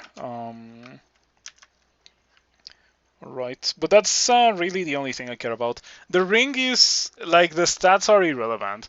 The 3 dexterity, if it was 6 dexterity instead of 3, I would be more interested in picking it up. It would actually be a bit of an upgrade because I'm wearing a plain ring of dexterity, if I remember correctly. Yeah, a plain ring of dexterity. Now that I think about it, what if I replace it with the ring of intelligence? Or what if I replace these with that? Yeah, that's probably better. Now I have 64 intelligence. It's pretty funny. Yeah. Still looking forward to finding the staff. What that staff? The elemental staff. Okay. That's bolts. Let me quiver shatter because shatter is definitely gonna be the way to go here. Oh, Shatter doesn't deal good damage against Tengu Reavers. It also doesn't deal good damage against Sphinxes. That's tragic. I think the Titans also fly, but I'm not sure. Oh, they don't. For some reason, I was under the impression that they did. Okay, what's your chance to hex me? 6%. It could happen. If it happened, I would be super dead. So I hope that it doesn't happen. Maybe this is a Polar Vortex moment? Yeah. Okay. So far so good. And let's go here and port everything. And let's see what we got. Magic mapping, I guess. and gold, and that's it. I guess I can also get Dragon's Call. Not that I am ever gonna learn it, but sure. And yeah, the lack of rings is astonishing. What is up with that? Hold on. Yeah, statue form is important um, for not being miasma, because statue form is immune to miasma. Okay, lots of dragons. Unfortunately for you, I have Polar Vortex. And Polar Vortex just does that. Yeah, it's a really powerful spell. You haven't seen me use it a lot with this character, but it is undoubtedly like powerful. It's just a straight up strong for no reason. One of the most mana efficient spells in the game for sure. You can cast it, and for only 9 mana, you will be able to kill everything as long as you can survive whatever you want to kill for a couple of turns. Which is easier said than done sometimes. I'm gonna be getting that. I guess I'll pick up the books with spells that I do not have. And the money. And we can get out. Okay. Into the next level.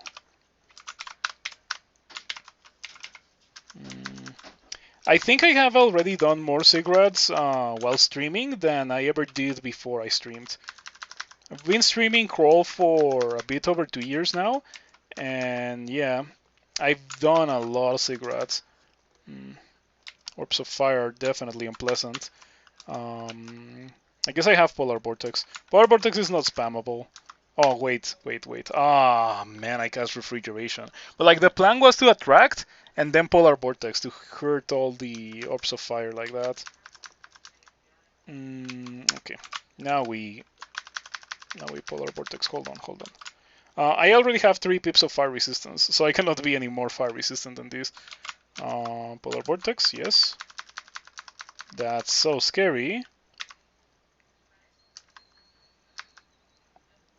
That's so scary. That is certified scary moment. These guys are so scary, dude. So scary, but there's not really a lot that I can really do about them. Only kill them before they kill me. I think most of them die to the Polar Vortex next turn. You've never seen that many Orbs of Fire in one place in your life. I think when I did the Mega Cigarette, I had one occasion where I saw 30 Orbs of Fire at the same time. I'm pretty sure you can get more because I've seen canine screenshots of like 70 Orbs of Fire or something ridiculous like that. But yeah, more often than not, you are not gonna see it. You're not gonna get into a fight against 10 Orbs of Fire at the same time. It's like just straight up not gonna happen. It only happens in Secrets, and that's the reason why I got Polar Vortex. Polar Vortex is really good at this specific floor. If you don't get sorry for that. I was like rearranging my headset and I accidentally pressed the mute button. But as I was saying, if you don't get Polar Vortex for this specific level, you're gonna have some serious trouble. You can kill the Orbs of Fire with Shatter, but it's gonna take you forever because they float. They fly, so they don't take a lot of damage from Shatter. Yeah, just for illustratory purposes, I'm gonna cast Shatter here. These 2 Orbs of Fire are at full HP, right? Shatter. They are. This one is still at full HP, and this one is slightly more damaged. I got Robust. Okay. When did I get that? Actually, when did I get that? I didn't even notice. A Cacodemon. Alright, let's go. Shouts to that specific Cacodemon. Okay, I didn't even like I figured that there was something weird going on with my HP because I felt like I had more than usual, but I attributed that to the fact that I am about to max fighting. Didn't realize that it was actually because I got robustness of a Cacodemon. What button brings up that events log? Control P. Control P. Yeah, in case it's not clear. Control P. And then you can scroll up or down. You can go up and down quite a bit. You can also change that in your RC file. You can make it store more. I think I have it so that it stores like 1,000 lines. Yeah, good night, Prince Cosmo. Thank you for stopping by. I wonder if I can win this. I probably can't. I should probably blink away. I'm still unable to... Yeah, potions are less effective at restoring my health. Oh, you meant that one. That one is this. Yeah, it is exactly that. This. You press that, it's gonna give you this. You can also make a dump, and the dump will show you all of these. And this actually shows you all the noticeable events from the entirety of the game. So like I can go all the way up to D1, and yeah, begin the quest for the Earth on D1. So you can see all of it, absolutely all of it. It is quite nice indeed. Yeah. Okay, I'm gonna read Fogu here. Scroll Fogu. I'm gonna wait for the Orbs of Fire to get over here. Potions are less effective at restoring my health, so I want to heal, but I feel like it's not gonna be very good.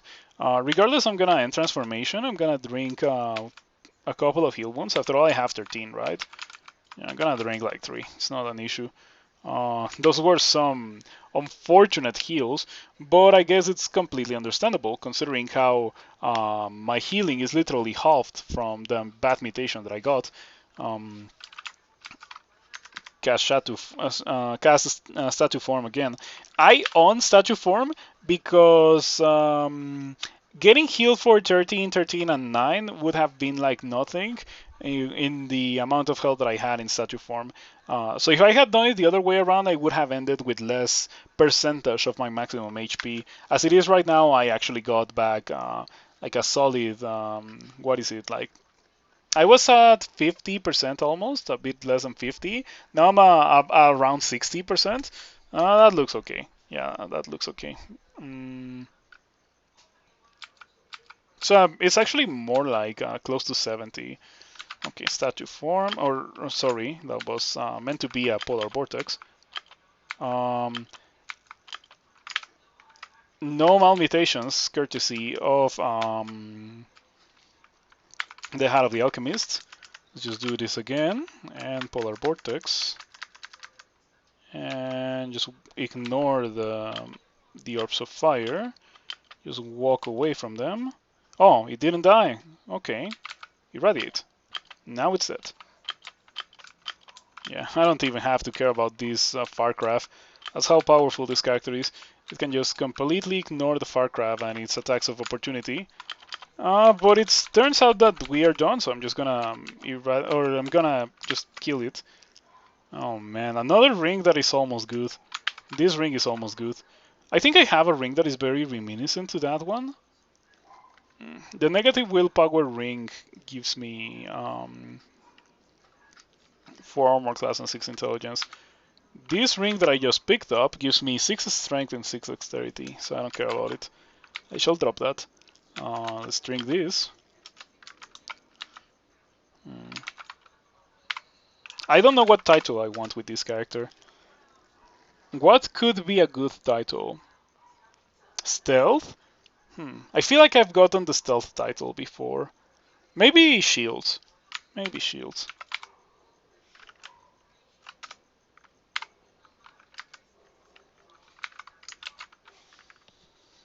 Okay, hold on.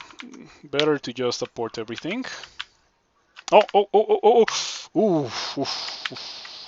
I had the macro held down because I thought I was done with the level. That was so scary. I'm glad that I didn't die, but like, dude, that was the scariest thing ever. Polar vortex. Irradiate. Yeah, just get out of here. Please let me just apport my things. That was crazy. Out of all the things in the level, a single orb of fire snuck past my death and destruction. Out of all the things in the level, that was like the worst thing to get past everything. The most likely thing to kill me while I was holding down the macro to apport. Dang, that was crazy. I almost died there. Fortunately, I ended up not dying. So, far floor, cigarette 25. Not a lot of issues with that one. Cigarette 26 is bolts, easy to deal with. Just gonna walk around and cast ignition, and I just got my things at 26.9. I'm just gonna turn on shields to 27. Cast ignition. Yeah, theoretically Shatter kills everything, but I don't like that Shatter deals less damage to these golden dragons.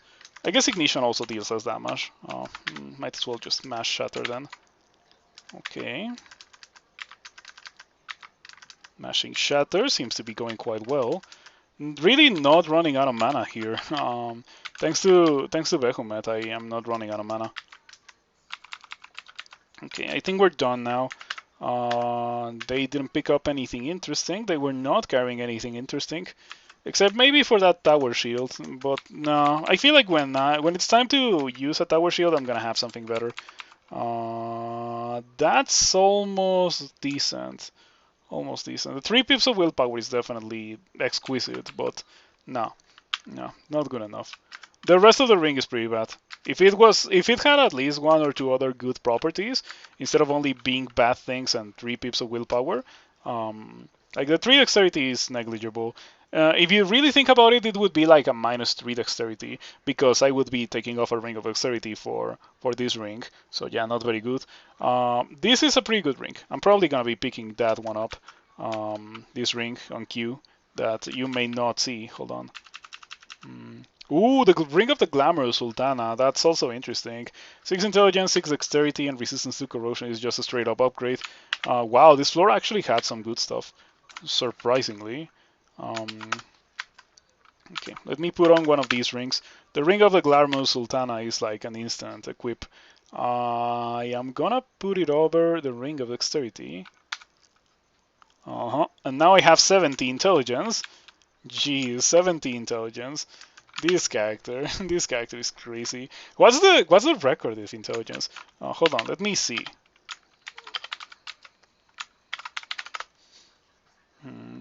Maximum intelligence anyone has ever won with is... Oh, it doesn't show me. Hold on. It's of course a Chevriados worshipper. I bet it's more than what I have. Okay, the maximum intelligence is, drum roll, 114. So yeah, definitely unattainable. Definitely unattainable. I feel like I would need to wear only intelligence gear, which we're kind of close to actually doing. Like, look at how many intelligence items we have with this character. I have 1, 2, 3, 4, 5, 6, 7, if you kind of count these together. Yeah, 7 rings of intelligence. Uh, 7 out of 8 of my rings are intelligence if you count the ring that gives me 3 intelligence and the amulet that gives me 2 intelligence as 1, which we can kind of do because I have a ring that gives me 7 intelligence. That's a lot of intelligence that I have from gear. A lot, dude. Look at that. My base intelligence is 30. That means that I have 40 intelligence from rings. Octopodes are so pleasant. Getting an octopode going is so difficult, but once you get it going, it's so good. Yeah, good stuff. Good stuff. Okay. It is a beast for cigarette 27. Nothing to worry about. Yeah, we can just walk around and shatter everything and everyone. I could probably go for another cigarette. Oh, I got subdued magic. That's really annoying. I also got the worst mutation in the game at some point. Probably when I was fighting the Orbs of Fire. No, I just got it. Literally this turn I got it. Wow, you're so mean. I cannot believe that I went through the entirety of Pandemonium with like normal mutations acquired, and then this guy comes to me in 627 and just gives me minus a scroll. I'm gonna have to amnesia that, unfortunately.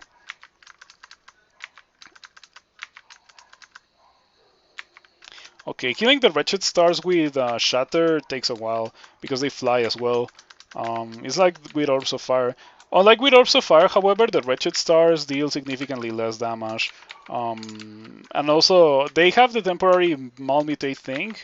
It's only temporary, so it's nothing to really worry about. Especially when you're doing a Sigrat and you can get as much experience as I have been getting. And that's it for Sigrat 27. Hold on, let me import everything. Just a matter of shattering everything. Only one floor really had really good rings. That's a bit mind-blowing. That's a good way to put it. A bit mind-blowing. Yeah. I feel kinda scammed. Not gonna lie. When I entered the Ziggurat, I figured that I was gonna get out with 8 crazy rings. And I have been getting some okay rings, but nothing absolutely crazy or insane. The likes of which I feel like I see all the time with other characters. I cannot carry that many items, huh? I have to drop something. What shall we drop? This buckler? I'll drop the buckler. I'm not afraid of dropping the buckler. I can also drop these two. That ring of 4 armor class I kind of want to drop as well, or I want to put it on. I could sacrifice 6 intelligence for cold resistance, and not having negative willpower is also an important thing. I guess I can do that. Yeah, I go to 64 intelligence. It's definitely not an issue to be a 64 intelligence. Okay, my pack is full. I picked up a bunch of things that I didn't want, like these two. I don't want the Phantom Mirror.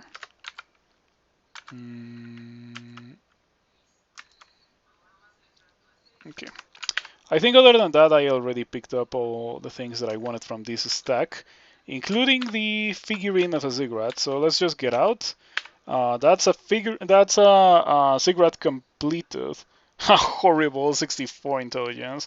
All that spell power. Yeah.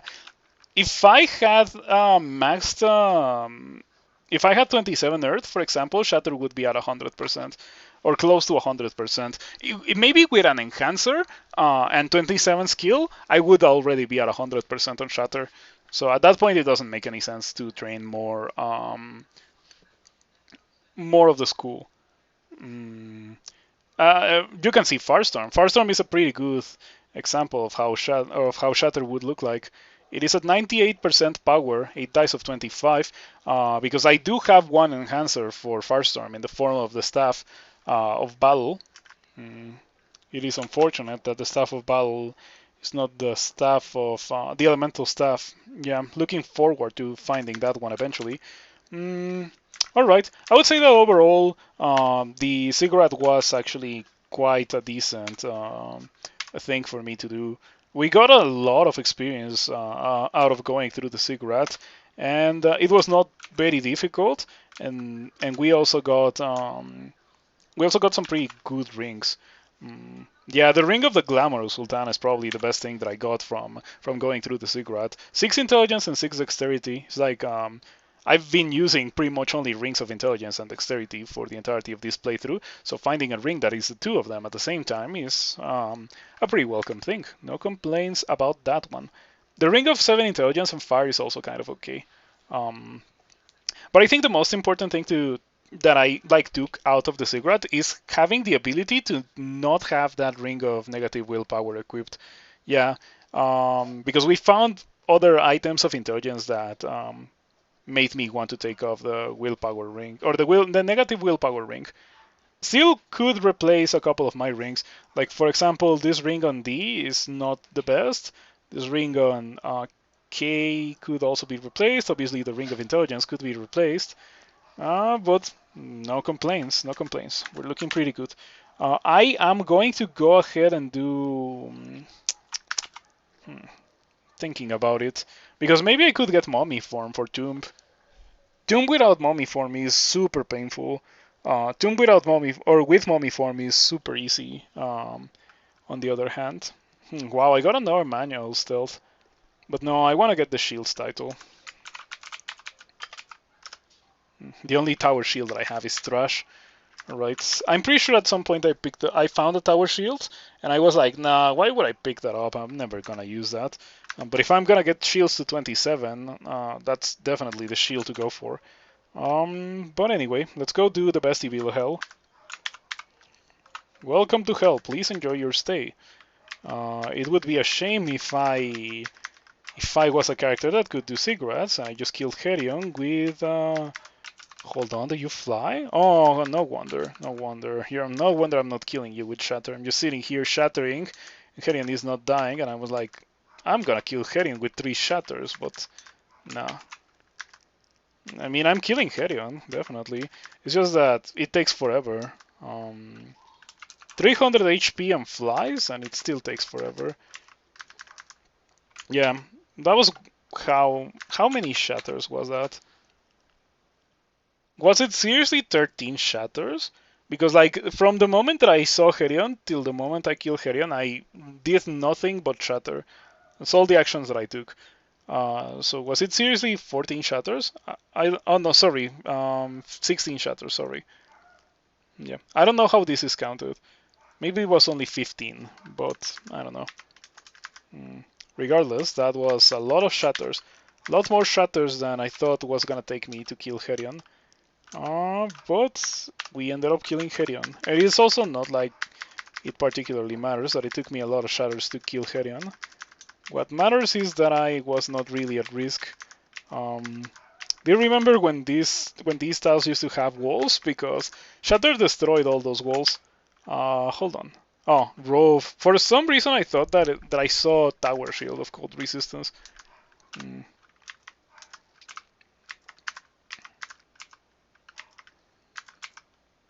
Okay, that went extremely well.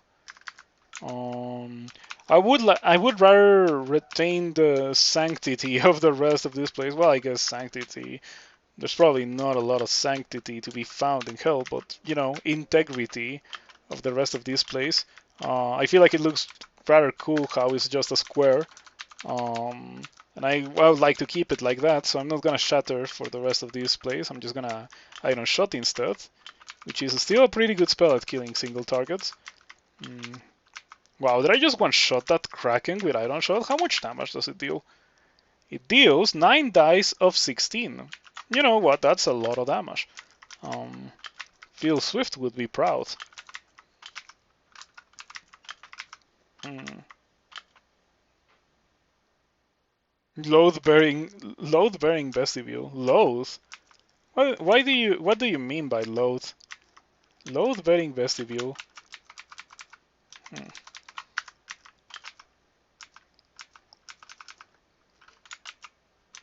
Alright, so we're done with the vestibule. That was very quick. That's just how it is sometimes when you have characters with incredible power. It means if you break this part of the house collapses. Oh, thank you for letting me know, Shaper. I appreciate that quite a bit. Um, as in breaking the walls will make the dungeon collapse, like as an important pillar that holds up in place. Alright, alright. Yeah. I get it now. Thank you for letting me know. I appreciate it quite a bit. Mm,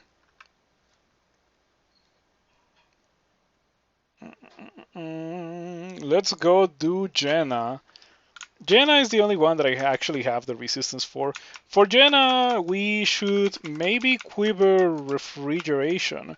However, giving myself minus a scroll and minus potions is a really scary thing. I wish Ice Magic had something like refrigeration, but that didn't give you the downside. Polar Vortex is very much not that. Yeah, it absolutely is not that. I'm still gonna use Polar Vortex from the quiver. We immediately found the downstairs, so I'm just gonna take them. You kill the Fire Giant. Okay, just gonna wait out the Polar Vortex. And let's go down. I should maybe not be wielding the Staff of... what's my bottom for Iron Shot?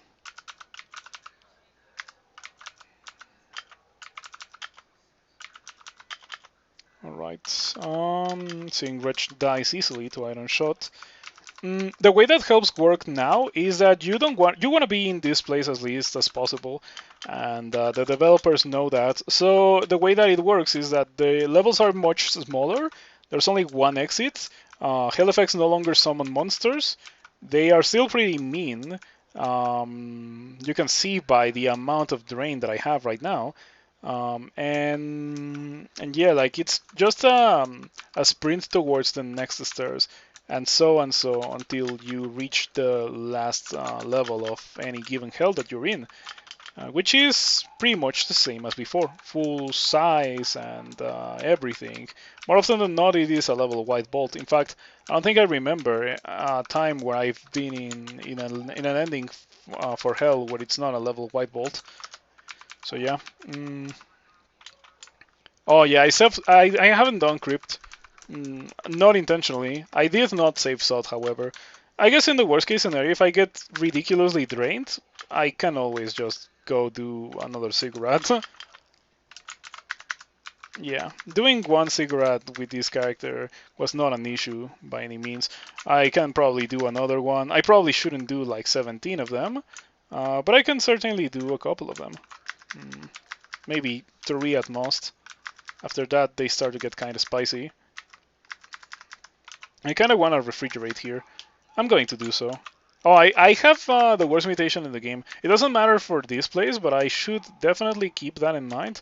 So I get rid of the mutation before going into my next hell. Okay, we found the downstairs. Let's just rest here to full HP. Full HP being unfortunately only 256 in statue form.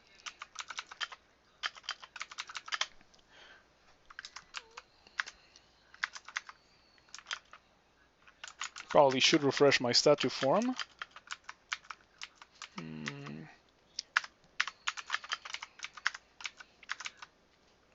Okay, that's pretty bad. Wow, 2 fiends. 2 fiends, a Balrog, a Tormentor, 3 fiends. Okay, no, no, no, no, no. This is the moment when we start refrigerating while we are in Polar Vortex, because we are officially scared if we see 3 fiends at the same time.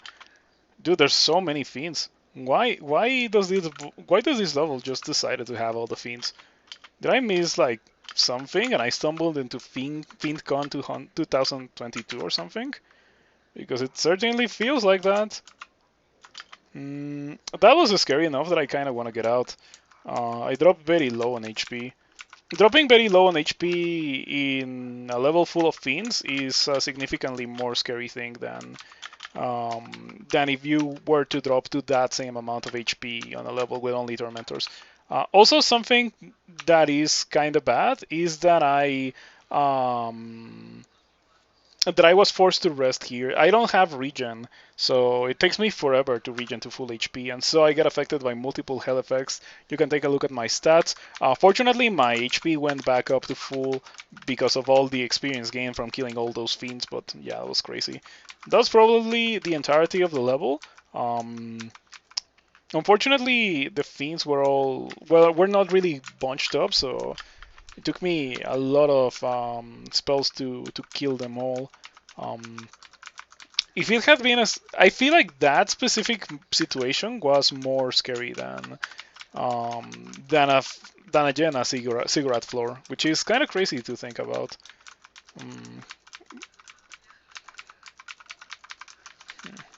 Where's the exit? Okay, there it is.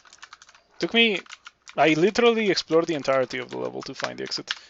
All right.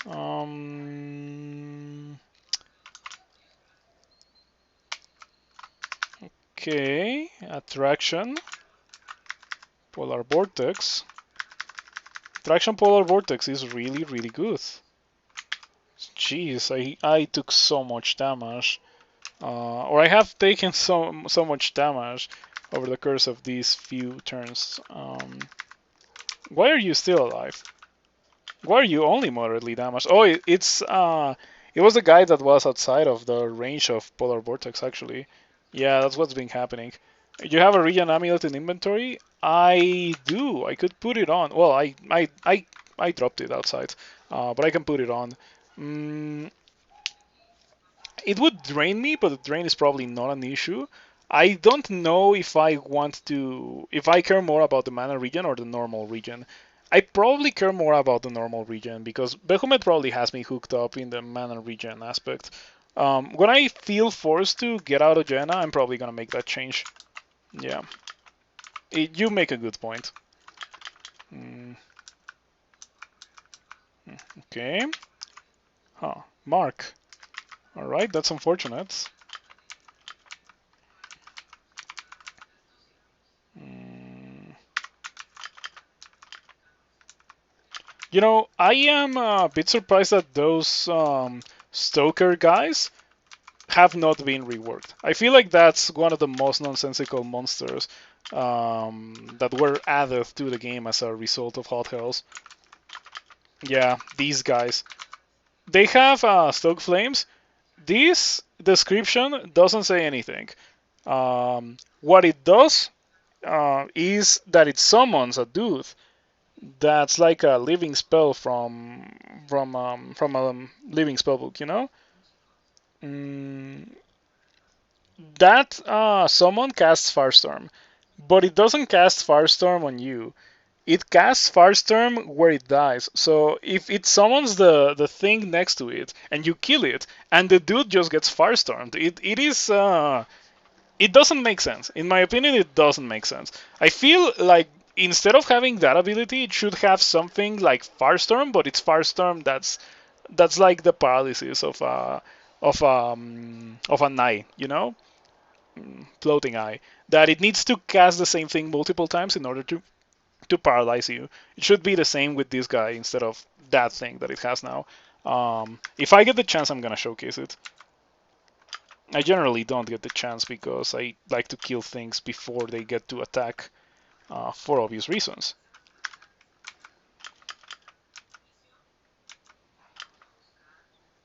Seems unique. Um, seems bad to me. Like I've also yeah, like here this thing, when I kill it, which I am about to do, it's gonna cast another Firestorm. So pay attention because the animation is gonna play again. Maybe it was a bad idea to kill it with Firestorm, but there it is. That the smaller Firestorm that is on the screen right now is the one that was created by the Creeping Inferno. The Creeping Inferno explodes. Uh huh. So yep, pretty nonsensical in my opinion. Does that Firestorm hit allies and enemies? It hits allies and enemies. So it's literally just a helpful thing for the player because it will almost never be close to you, and so you will be able to kill things with the Firestorm created by the Stoker. It is really really dumb in my opinion. Um, why am I even exploring this?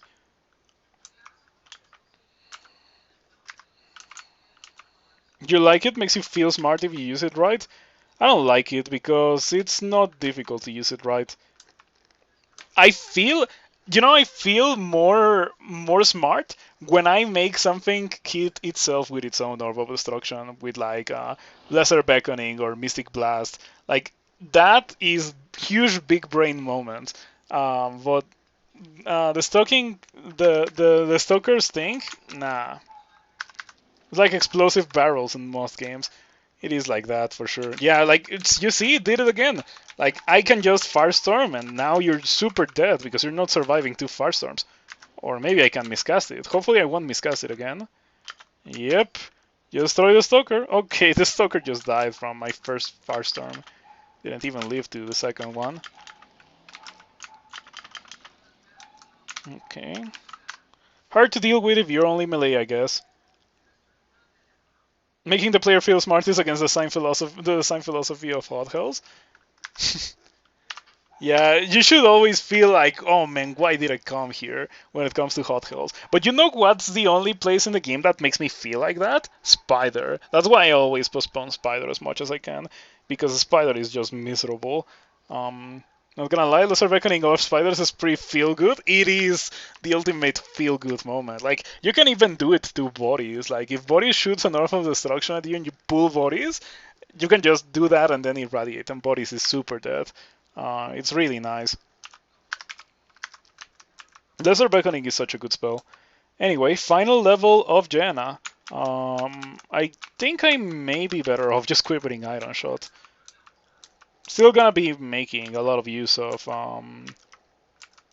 Polar Vortex, of course. Unfortunately, because this place has minus a scroll, I cannot really read magic mapping. So I don't know where the entrance to the vault is or things. I'm suspecting that it is through this huge lake of lava. Mm, yeah, at least I can fly. Alright, so let's do this. Polar Vortex. I accidentally walked forward and attacked something. Mm, gonna refrigerate here. And again. And I think I'm gonna Iron Shot. Okay, that didn't work out. Irradiate. Iron Shots. Right, so far so good. I wish I was at higher HP, but sure. Also, hello Bone Split. Thank you for the raid. I appreciate it. How did your stream go, Bone Split? What were you doing today? Playing some Kaizo. I was just talking earlier about how Kaizo is something that I like to watch, but not something that I would like to play myself. Um, oh man, this Battlesphere is destroying me. I cannot close the door because the Battlesphere is in the door. Um, my only experience with Kaizo has been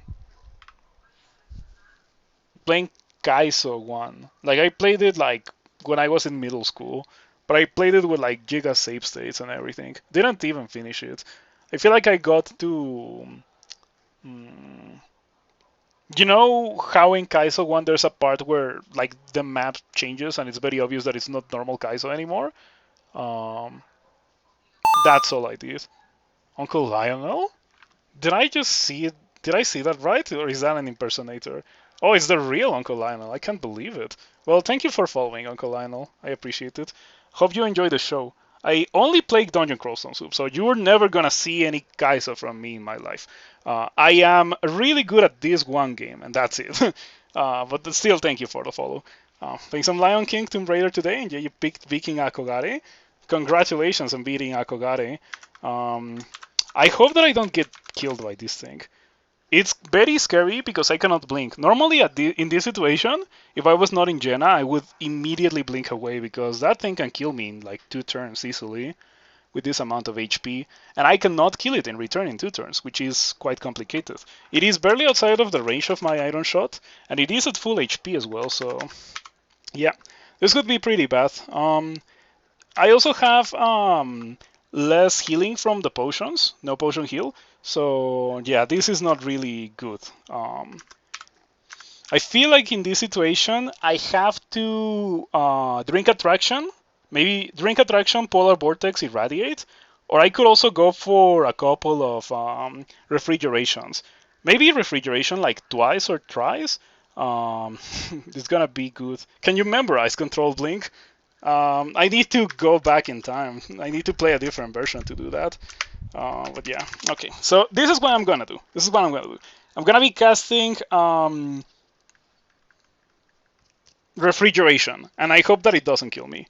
You got Firestorm. Firestorm. I feel like refrigeration is gonna deal a lot more than Firestorm because this guy is immune to fire and it's weak to cold. So Firestorm deals 8 dice of 25. Refrigeration deals 4 dice of 18, but that's like 50% more, and this is um, like a lot less. I don't know exactly how much it gets reduced, but it gets reduced by a lot. Oh, that's not what I wanted to see. This is what I wanted to see. A portion of its damage. It doesn't tell you exactly how much, but like with something like Portal Vortex, it tells you that a large portion of its damage bypasses the resistance. What is it? Can only be partially mitigated. Statue form is more health. Statue form is less effective turns. Um, Yeah, here's what I am thinking and why I don't want to statue form. If I statue form here, I get double damnation and I die. Yeah, like I could easily get double damnation and dying like immediately after I statue form. So I don't want to do it because of that. I also would like to, like, if I could read scrolls, it would be much easier. But of course, being in Jenna, I cannot read scrolls. I am going to go for double refrigeration and hope that it kills. Firestorm is 45% irresistible. Yeah, that it sounds to me like refrigeration deals a lot more damage. If it's 45% irresistible, it means that at best I deal somewhere around 4 dice of 25, or a bit less than that. And it's a bit more 4 dice of 18 that gets multiplied by 50%, or like it's 50% gets added. You know what I'm talking about. I am going to go for that double refrigeration. I hope that I don't get killed by doing that. Refrigeration, big damage. That's huge, dude. That's fantastic. Oh my, that was the best possible outcome. Because the Fiend killed my Biosphere that was blocking the door. So now I can close the door. Yeah, now I just have all the time in the world to do whatever I want. I have like 3 turns. The Fiend will get to me and open the door, and when it opens the door, it will get hit by Polar Vortex and die almost instantly. And I can take that time to cast the statue form. Now I can actually cast the statue form. Wait 1 turn, cast Polar Vortex. Aha, hello Fiend. But you're not gonna see this one coming. Okay, just gonna throw in a bit of refrigeration in there to speed up the process of killing the Fiend, and now let's just get out of there, because that came a bit too close to killing me. It's very funny how, like, I was at 90 HP, but that guy can kill you very fast. And in a place with minus a scroll, it's certainly quite easy for you to die. It's like playing Formicid. It's like Formicid mode for a bit because you don't get access to all your escape options and defensive capabilities that normally you would have.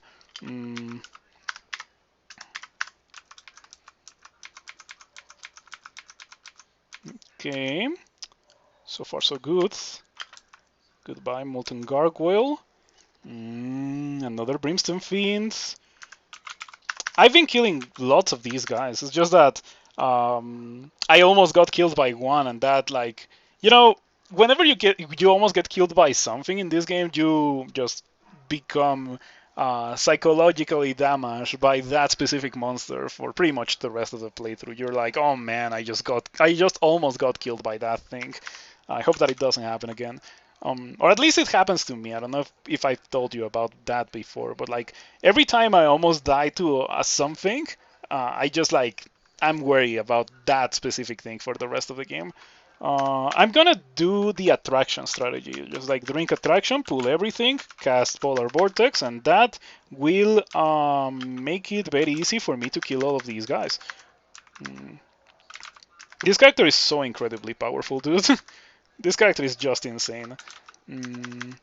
Normally you don't have characters with 64 intelligence. I wish I could read scrolls, because I really don't know this bolt. I have no idea about this bolt. Maybe it's a new one. I don't know if there's been new bolts added to the hells with the introduction of hot hells, but it certainly looks kind of newish to me. So much damage. Okay, minus vortex. I kind of want to drink attraction again. Yeah, like I have so many potions of attraction. I think it's worth it. I don't know, shot plus... Oh wow, Irradiate didn't kill? And the Biosphere also didn't kill? That's crazy. This guy must be at like 1 HP. I was so lucky from the Brimstone Fiend.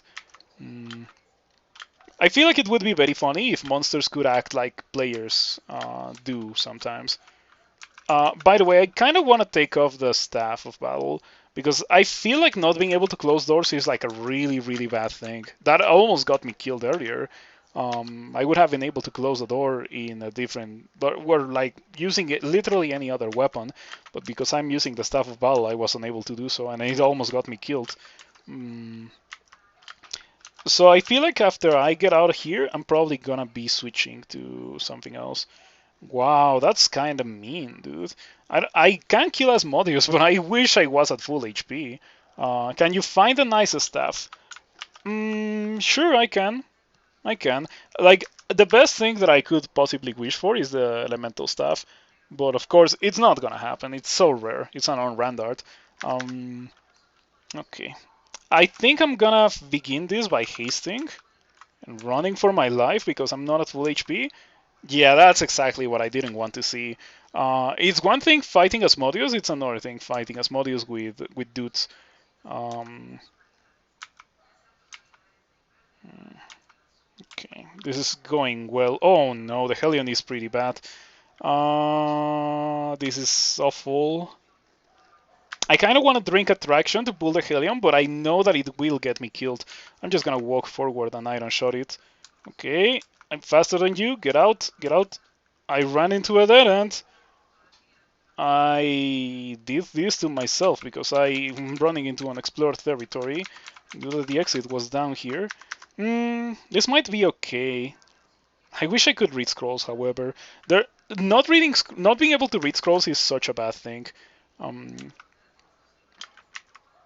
yeah, these guys are not really that dangerous. The issue is that they burn a couple of turns from me, and like that gives the fiend more time to catch up, which is a true bad thing. Okay, hopefully I'll be able to rest here, because like I have all the stealth in the world, so maybe the fiend already forgot about me. And it seems like it was the case. Okay, now that I'm at full HP, that sounds like it is the fiend. It's probably the fiend. Staff of Conjurations there. Ooh, good catch. I didn't even notice. All right. Give me that. Now I don't have Battle Sphere, and so I can close doors and not be at terrible risk of dying anytime I want to close the door. Is that an artifact ring on the ground? It is, but it's bad. I picked it off of a Balrog, but I just dropped it because it's not good. It's only 3 intelligence. Not going down to 3 intelligence on a character that has been wearing 6 intelligence rings for pretty much the entirety of the playthrough at this point. This character's loadout is so busted. Okay, okay. Now let's do this for real. Haste. Brilliance.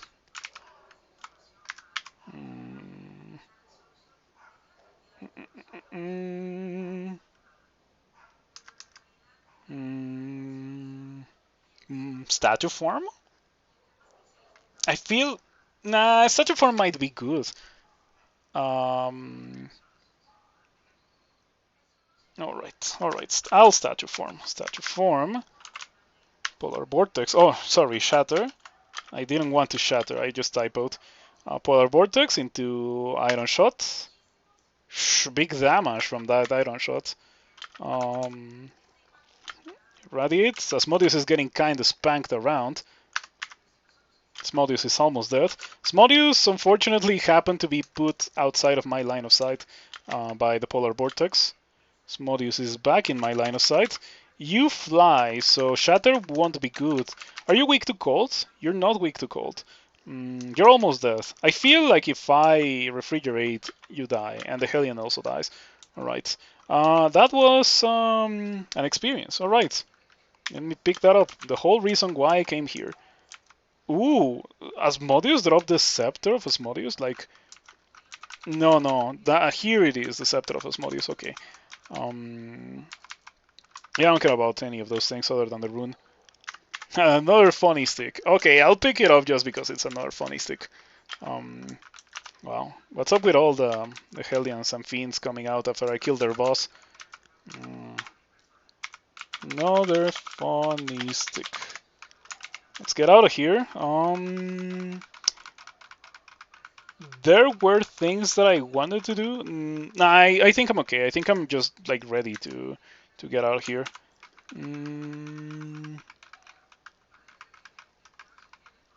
Tartarus?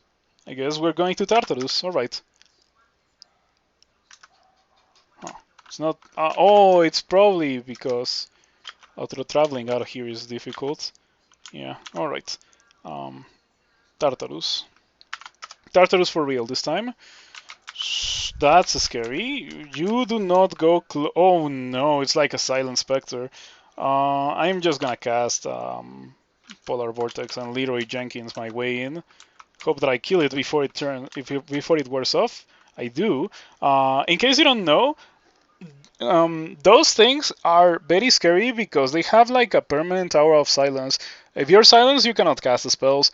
And this character only has that. Like, it literally cannot do anything else other than cast the spells. Theoretically, there's the Festivalus, but, like, come on. With the way that my spells look, the Festivalus is a joke. By the way, I should probably Quiver Firestorm for this place. Doomhound. Very scary thing. I want to be in the receiving end of the Howl. Oh, I got howled regardless. It can only do it once. I'm just gonna drink cancellation because I have 15. No need to be conservative with them if I have so many. Do you have any unarmed? I have 0 unarmed. No manual either. Yeah, I have the what is it called? I have the Stormbow. Yeah, I have the Stormbow in the shop. I could buy it, but what now? I feel like, dude, I am already at 26 shields, so yeah, I wouldn't do it. I have a Fustivalus. Oh, that hurts so much. Oh, that's so painful. That's so mean as well. Like, I'm immediately silenced. I wonder if I'm gonna be able to kill this thing. It doesn't have that much HP, that much armor class or HP. Maybe with a good deal of Terminal Stones, it dies. It didn't die. Oh, alright, it's fine. Do you have cold resistance? It's immune to poison cold. Oh, I'm just gonna do it again. Ouch. That's not what I wanted to see. Yeah, getting hit by Tin of Tremor Stones when you have 3 armor class can go very poorly. Fortunately, this time it was not the case. I was about to get out because like that's the worst possible situation for you to be in. It's like going down into a cigarette later on. Once you have already cleared like a bunch of cigarettes, it's like going down and immediately being silenced. That was very reminiscent of that. In a much smaller scale, of course. Fortunately, the silencer was within my line of sight and I was able to kill it, but that could have been very bad. Okay, talking about very bad bolts.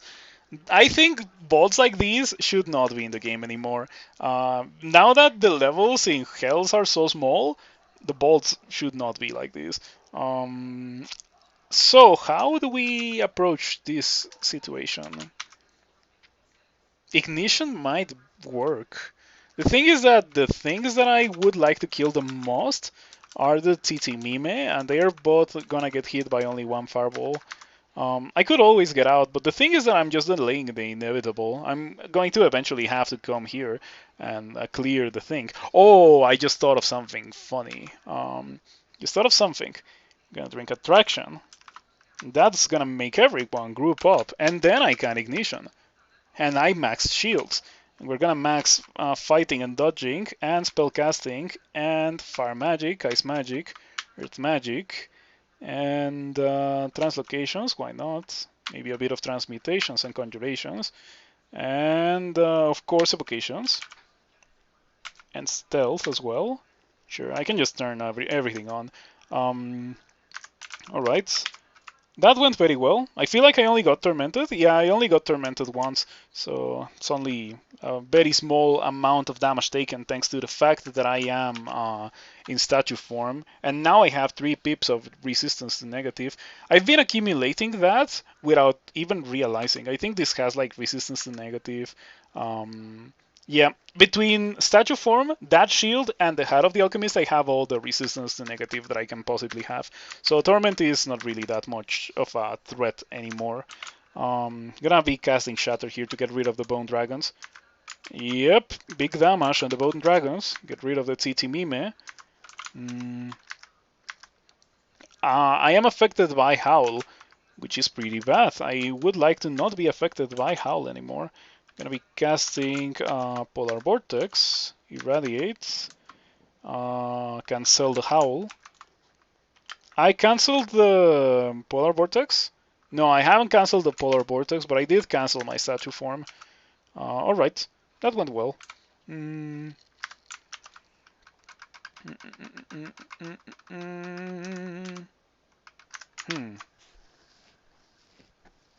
Oh yeah, yeah. I remembered what I wanted to do. I want to drink mutation to get rid of the. Hold on, I need to get rid of the hat. Take off the hat. Drink mutation. Get rid of the worst mutation in the game. I still have the worst mutation in the game. Get rid of the worst mutation in the game. Nope. Still have the worst mutation in the game. Come on. Alright, this is looking pretty good. Yeah, I got rid of the mutation. I unfortunately lost my robustness, but I still have cold resistance. Um, I got 2 armor class and 4 shields. Not bad. Clarity doesn't do anything. Yeah, I'm okay with this. This looks pretty nice. Back to the hat of the alchemist we go. And now let's continue with my journey through Tartarus. Found the exit. Let's just get rid of those guys. Tsitsimime are so scary. I had a character during the tournament a couple of months ago where like I was ready to go into Pandemonium to just get a couple of runes to do the Dungeon Depths Pandemonium Sod challenge or something like that. No, it was the 6 runes before Depths challenge. And I got into Pandemonium as a character that had been absolutely destroying the rest of the game, and the first CT tool that I saw almost killed me, and the second one that I saw killed me. It was pretty bad. You just got one of those in this with like 10 damnation guys plus dispersal in line of sight. That's so bad. Like, I think that bolt should not be in the game anymore. It was very clearly designed with levels that were actually, normal size levels in mind, so that you got in and you were like, oh no, that's so messed up, and re-teleport. Now that you cannot do that because the level is pretty much the size of the bolt, I think those bolts are super messed up. And like, I don't know how you would do that kind of thing as a melee character. I am a mage, and I'm able to just hit the entirety of the screen really hard and just kill everything in like 2 turns. But most characters will not be able to do such a thing.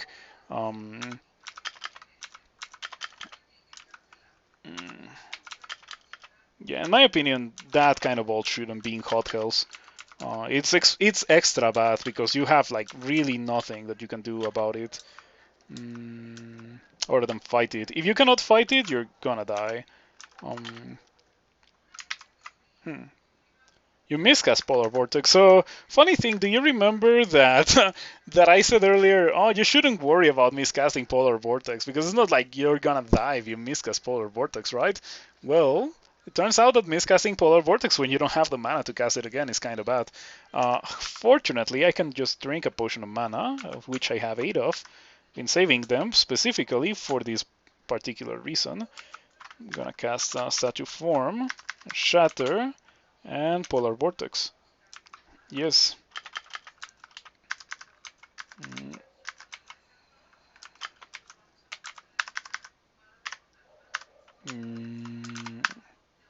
Alright, just gonna rest in the exit in case things get nasty for some reason, but it went well. Alright. You don't think extended is for melee characters? It used to be. It really used to be like just go the Shining One and bless a Brodax and just hold down tab and win the game. Or go the Shining One and bless an Arbalest or a Longbow and just hold down tab and win the game. That was also a thing that you could do. Not so much anymore. Specifically for Tomb, the changes to Tomb made it really rough to bless a launcher and go to extended with a bless launcher. Yeah.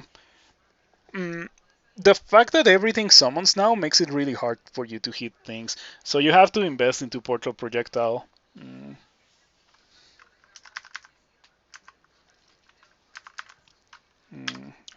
Oh, again? Dude, this is so messed up. I don't learn my lessons, dude. I should have just cast Polar Vortex before going downstairs. Oh man, this is so bad. Why? It doesn't have to be like that. Oh, I have 5 strength? It just keeps getting worse. And you know what the funny part is? I'm probably wearing some strength here. Yeah, just 4 strength right here. Jeez,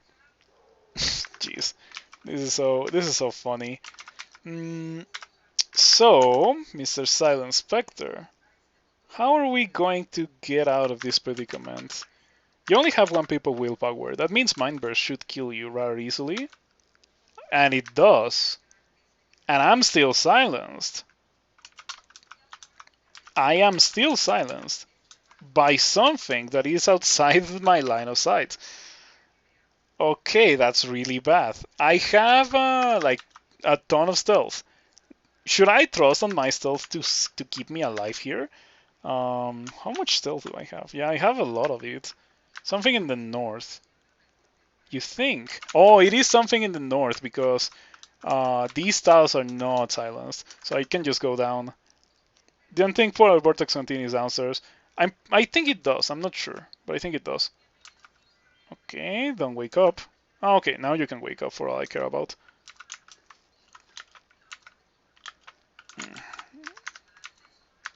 Yeah, alright, we're fine now. Spectral Juggernaut. Totally not scary. I think I might want to read magic mapping here. Oh, look at that. The exit is right over there. Okay, alright. Say no more. Just gonna dig a hole right here. Yeah, that's fine. Subdued magic. Jags, that's mean. I mean, it is only temporary, but still, it's not something that I like to have because it greatly reduces the amount of damage that I deal with everything that I got. So yeah, bad thing, bad thing. Alright. Yep. It's only temporary, so you only have to kill a couple of things to get back your thing. Okay, don't howl. Don't howl, because that's pretty bad. Thank you for not howling. Okay, I'm just gonna dig a hole here so I can get back down if I need to do so without a lot of complications. Or maybe I could kill everything, including that Silent Spectre. Let's try to snipe it from outside my line of sight.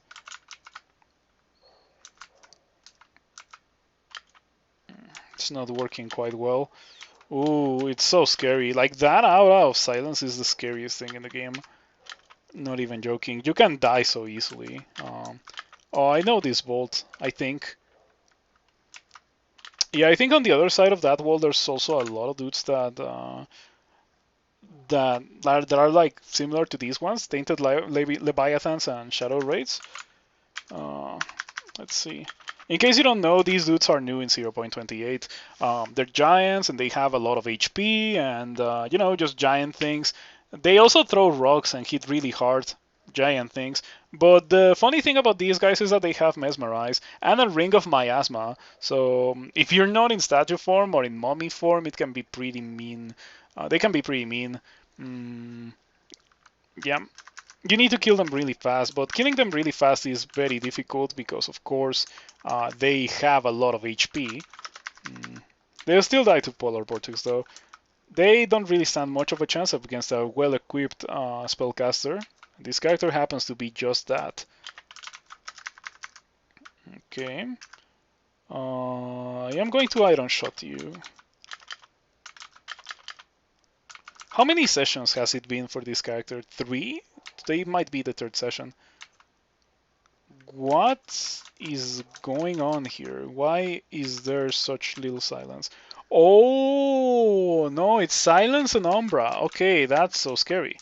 Can I wake the guys up and make them walk towards me? Or, like, I'm pretty sure that won't make a lot of noise. Yeah, this is so bad. And it's right there. Okay, can I... I have... yeah, we already know the strategy against these guys. So as easy as using Mind Burst. Aha, there we go. Nothing to worry about. It's just that it's a natural reaction for a spellcaster to be unreasonably terrified of anything that includes silence. Okay, it's the labyrinth one. Fortunately, I have Shatter. That's part of the reason why I get Shatter. Every time I go to Extended, I get Shatter. Like, if my character doesn't have Shatter, I just don't go to Extended. It is just like that.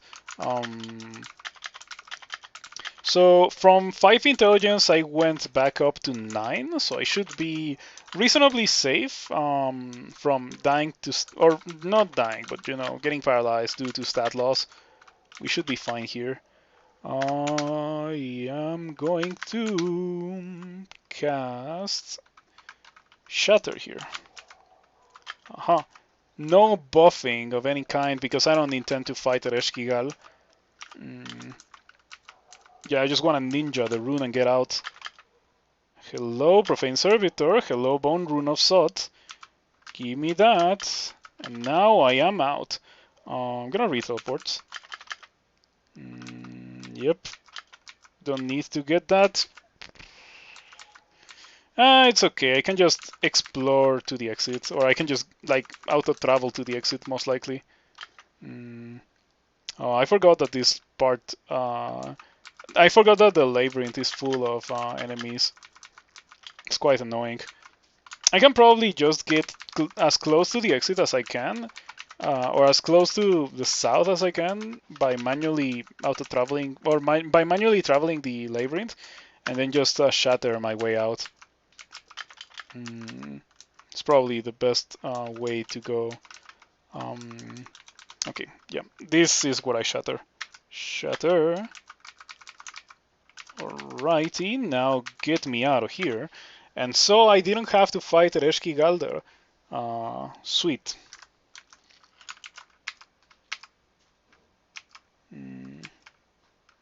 Alright, so that was Tartarus. Next on our list is the Iron City of this. But I think I can leave this for tomorrow. Iron City of this and Cocytus and Tomb for tomorrow. Don't have to fight Thereshkigal yet. No, believe it or not, Hellords don't chase you during the Orb run. Only Panlords do that.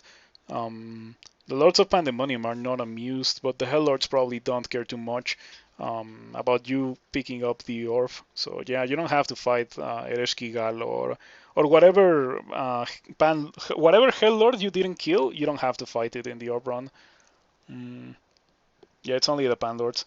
But anyway, I'll be doing that tomorrow.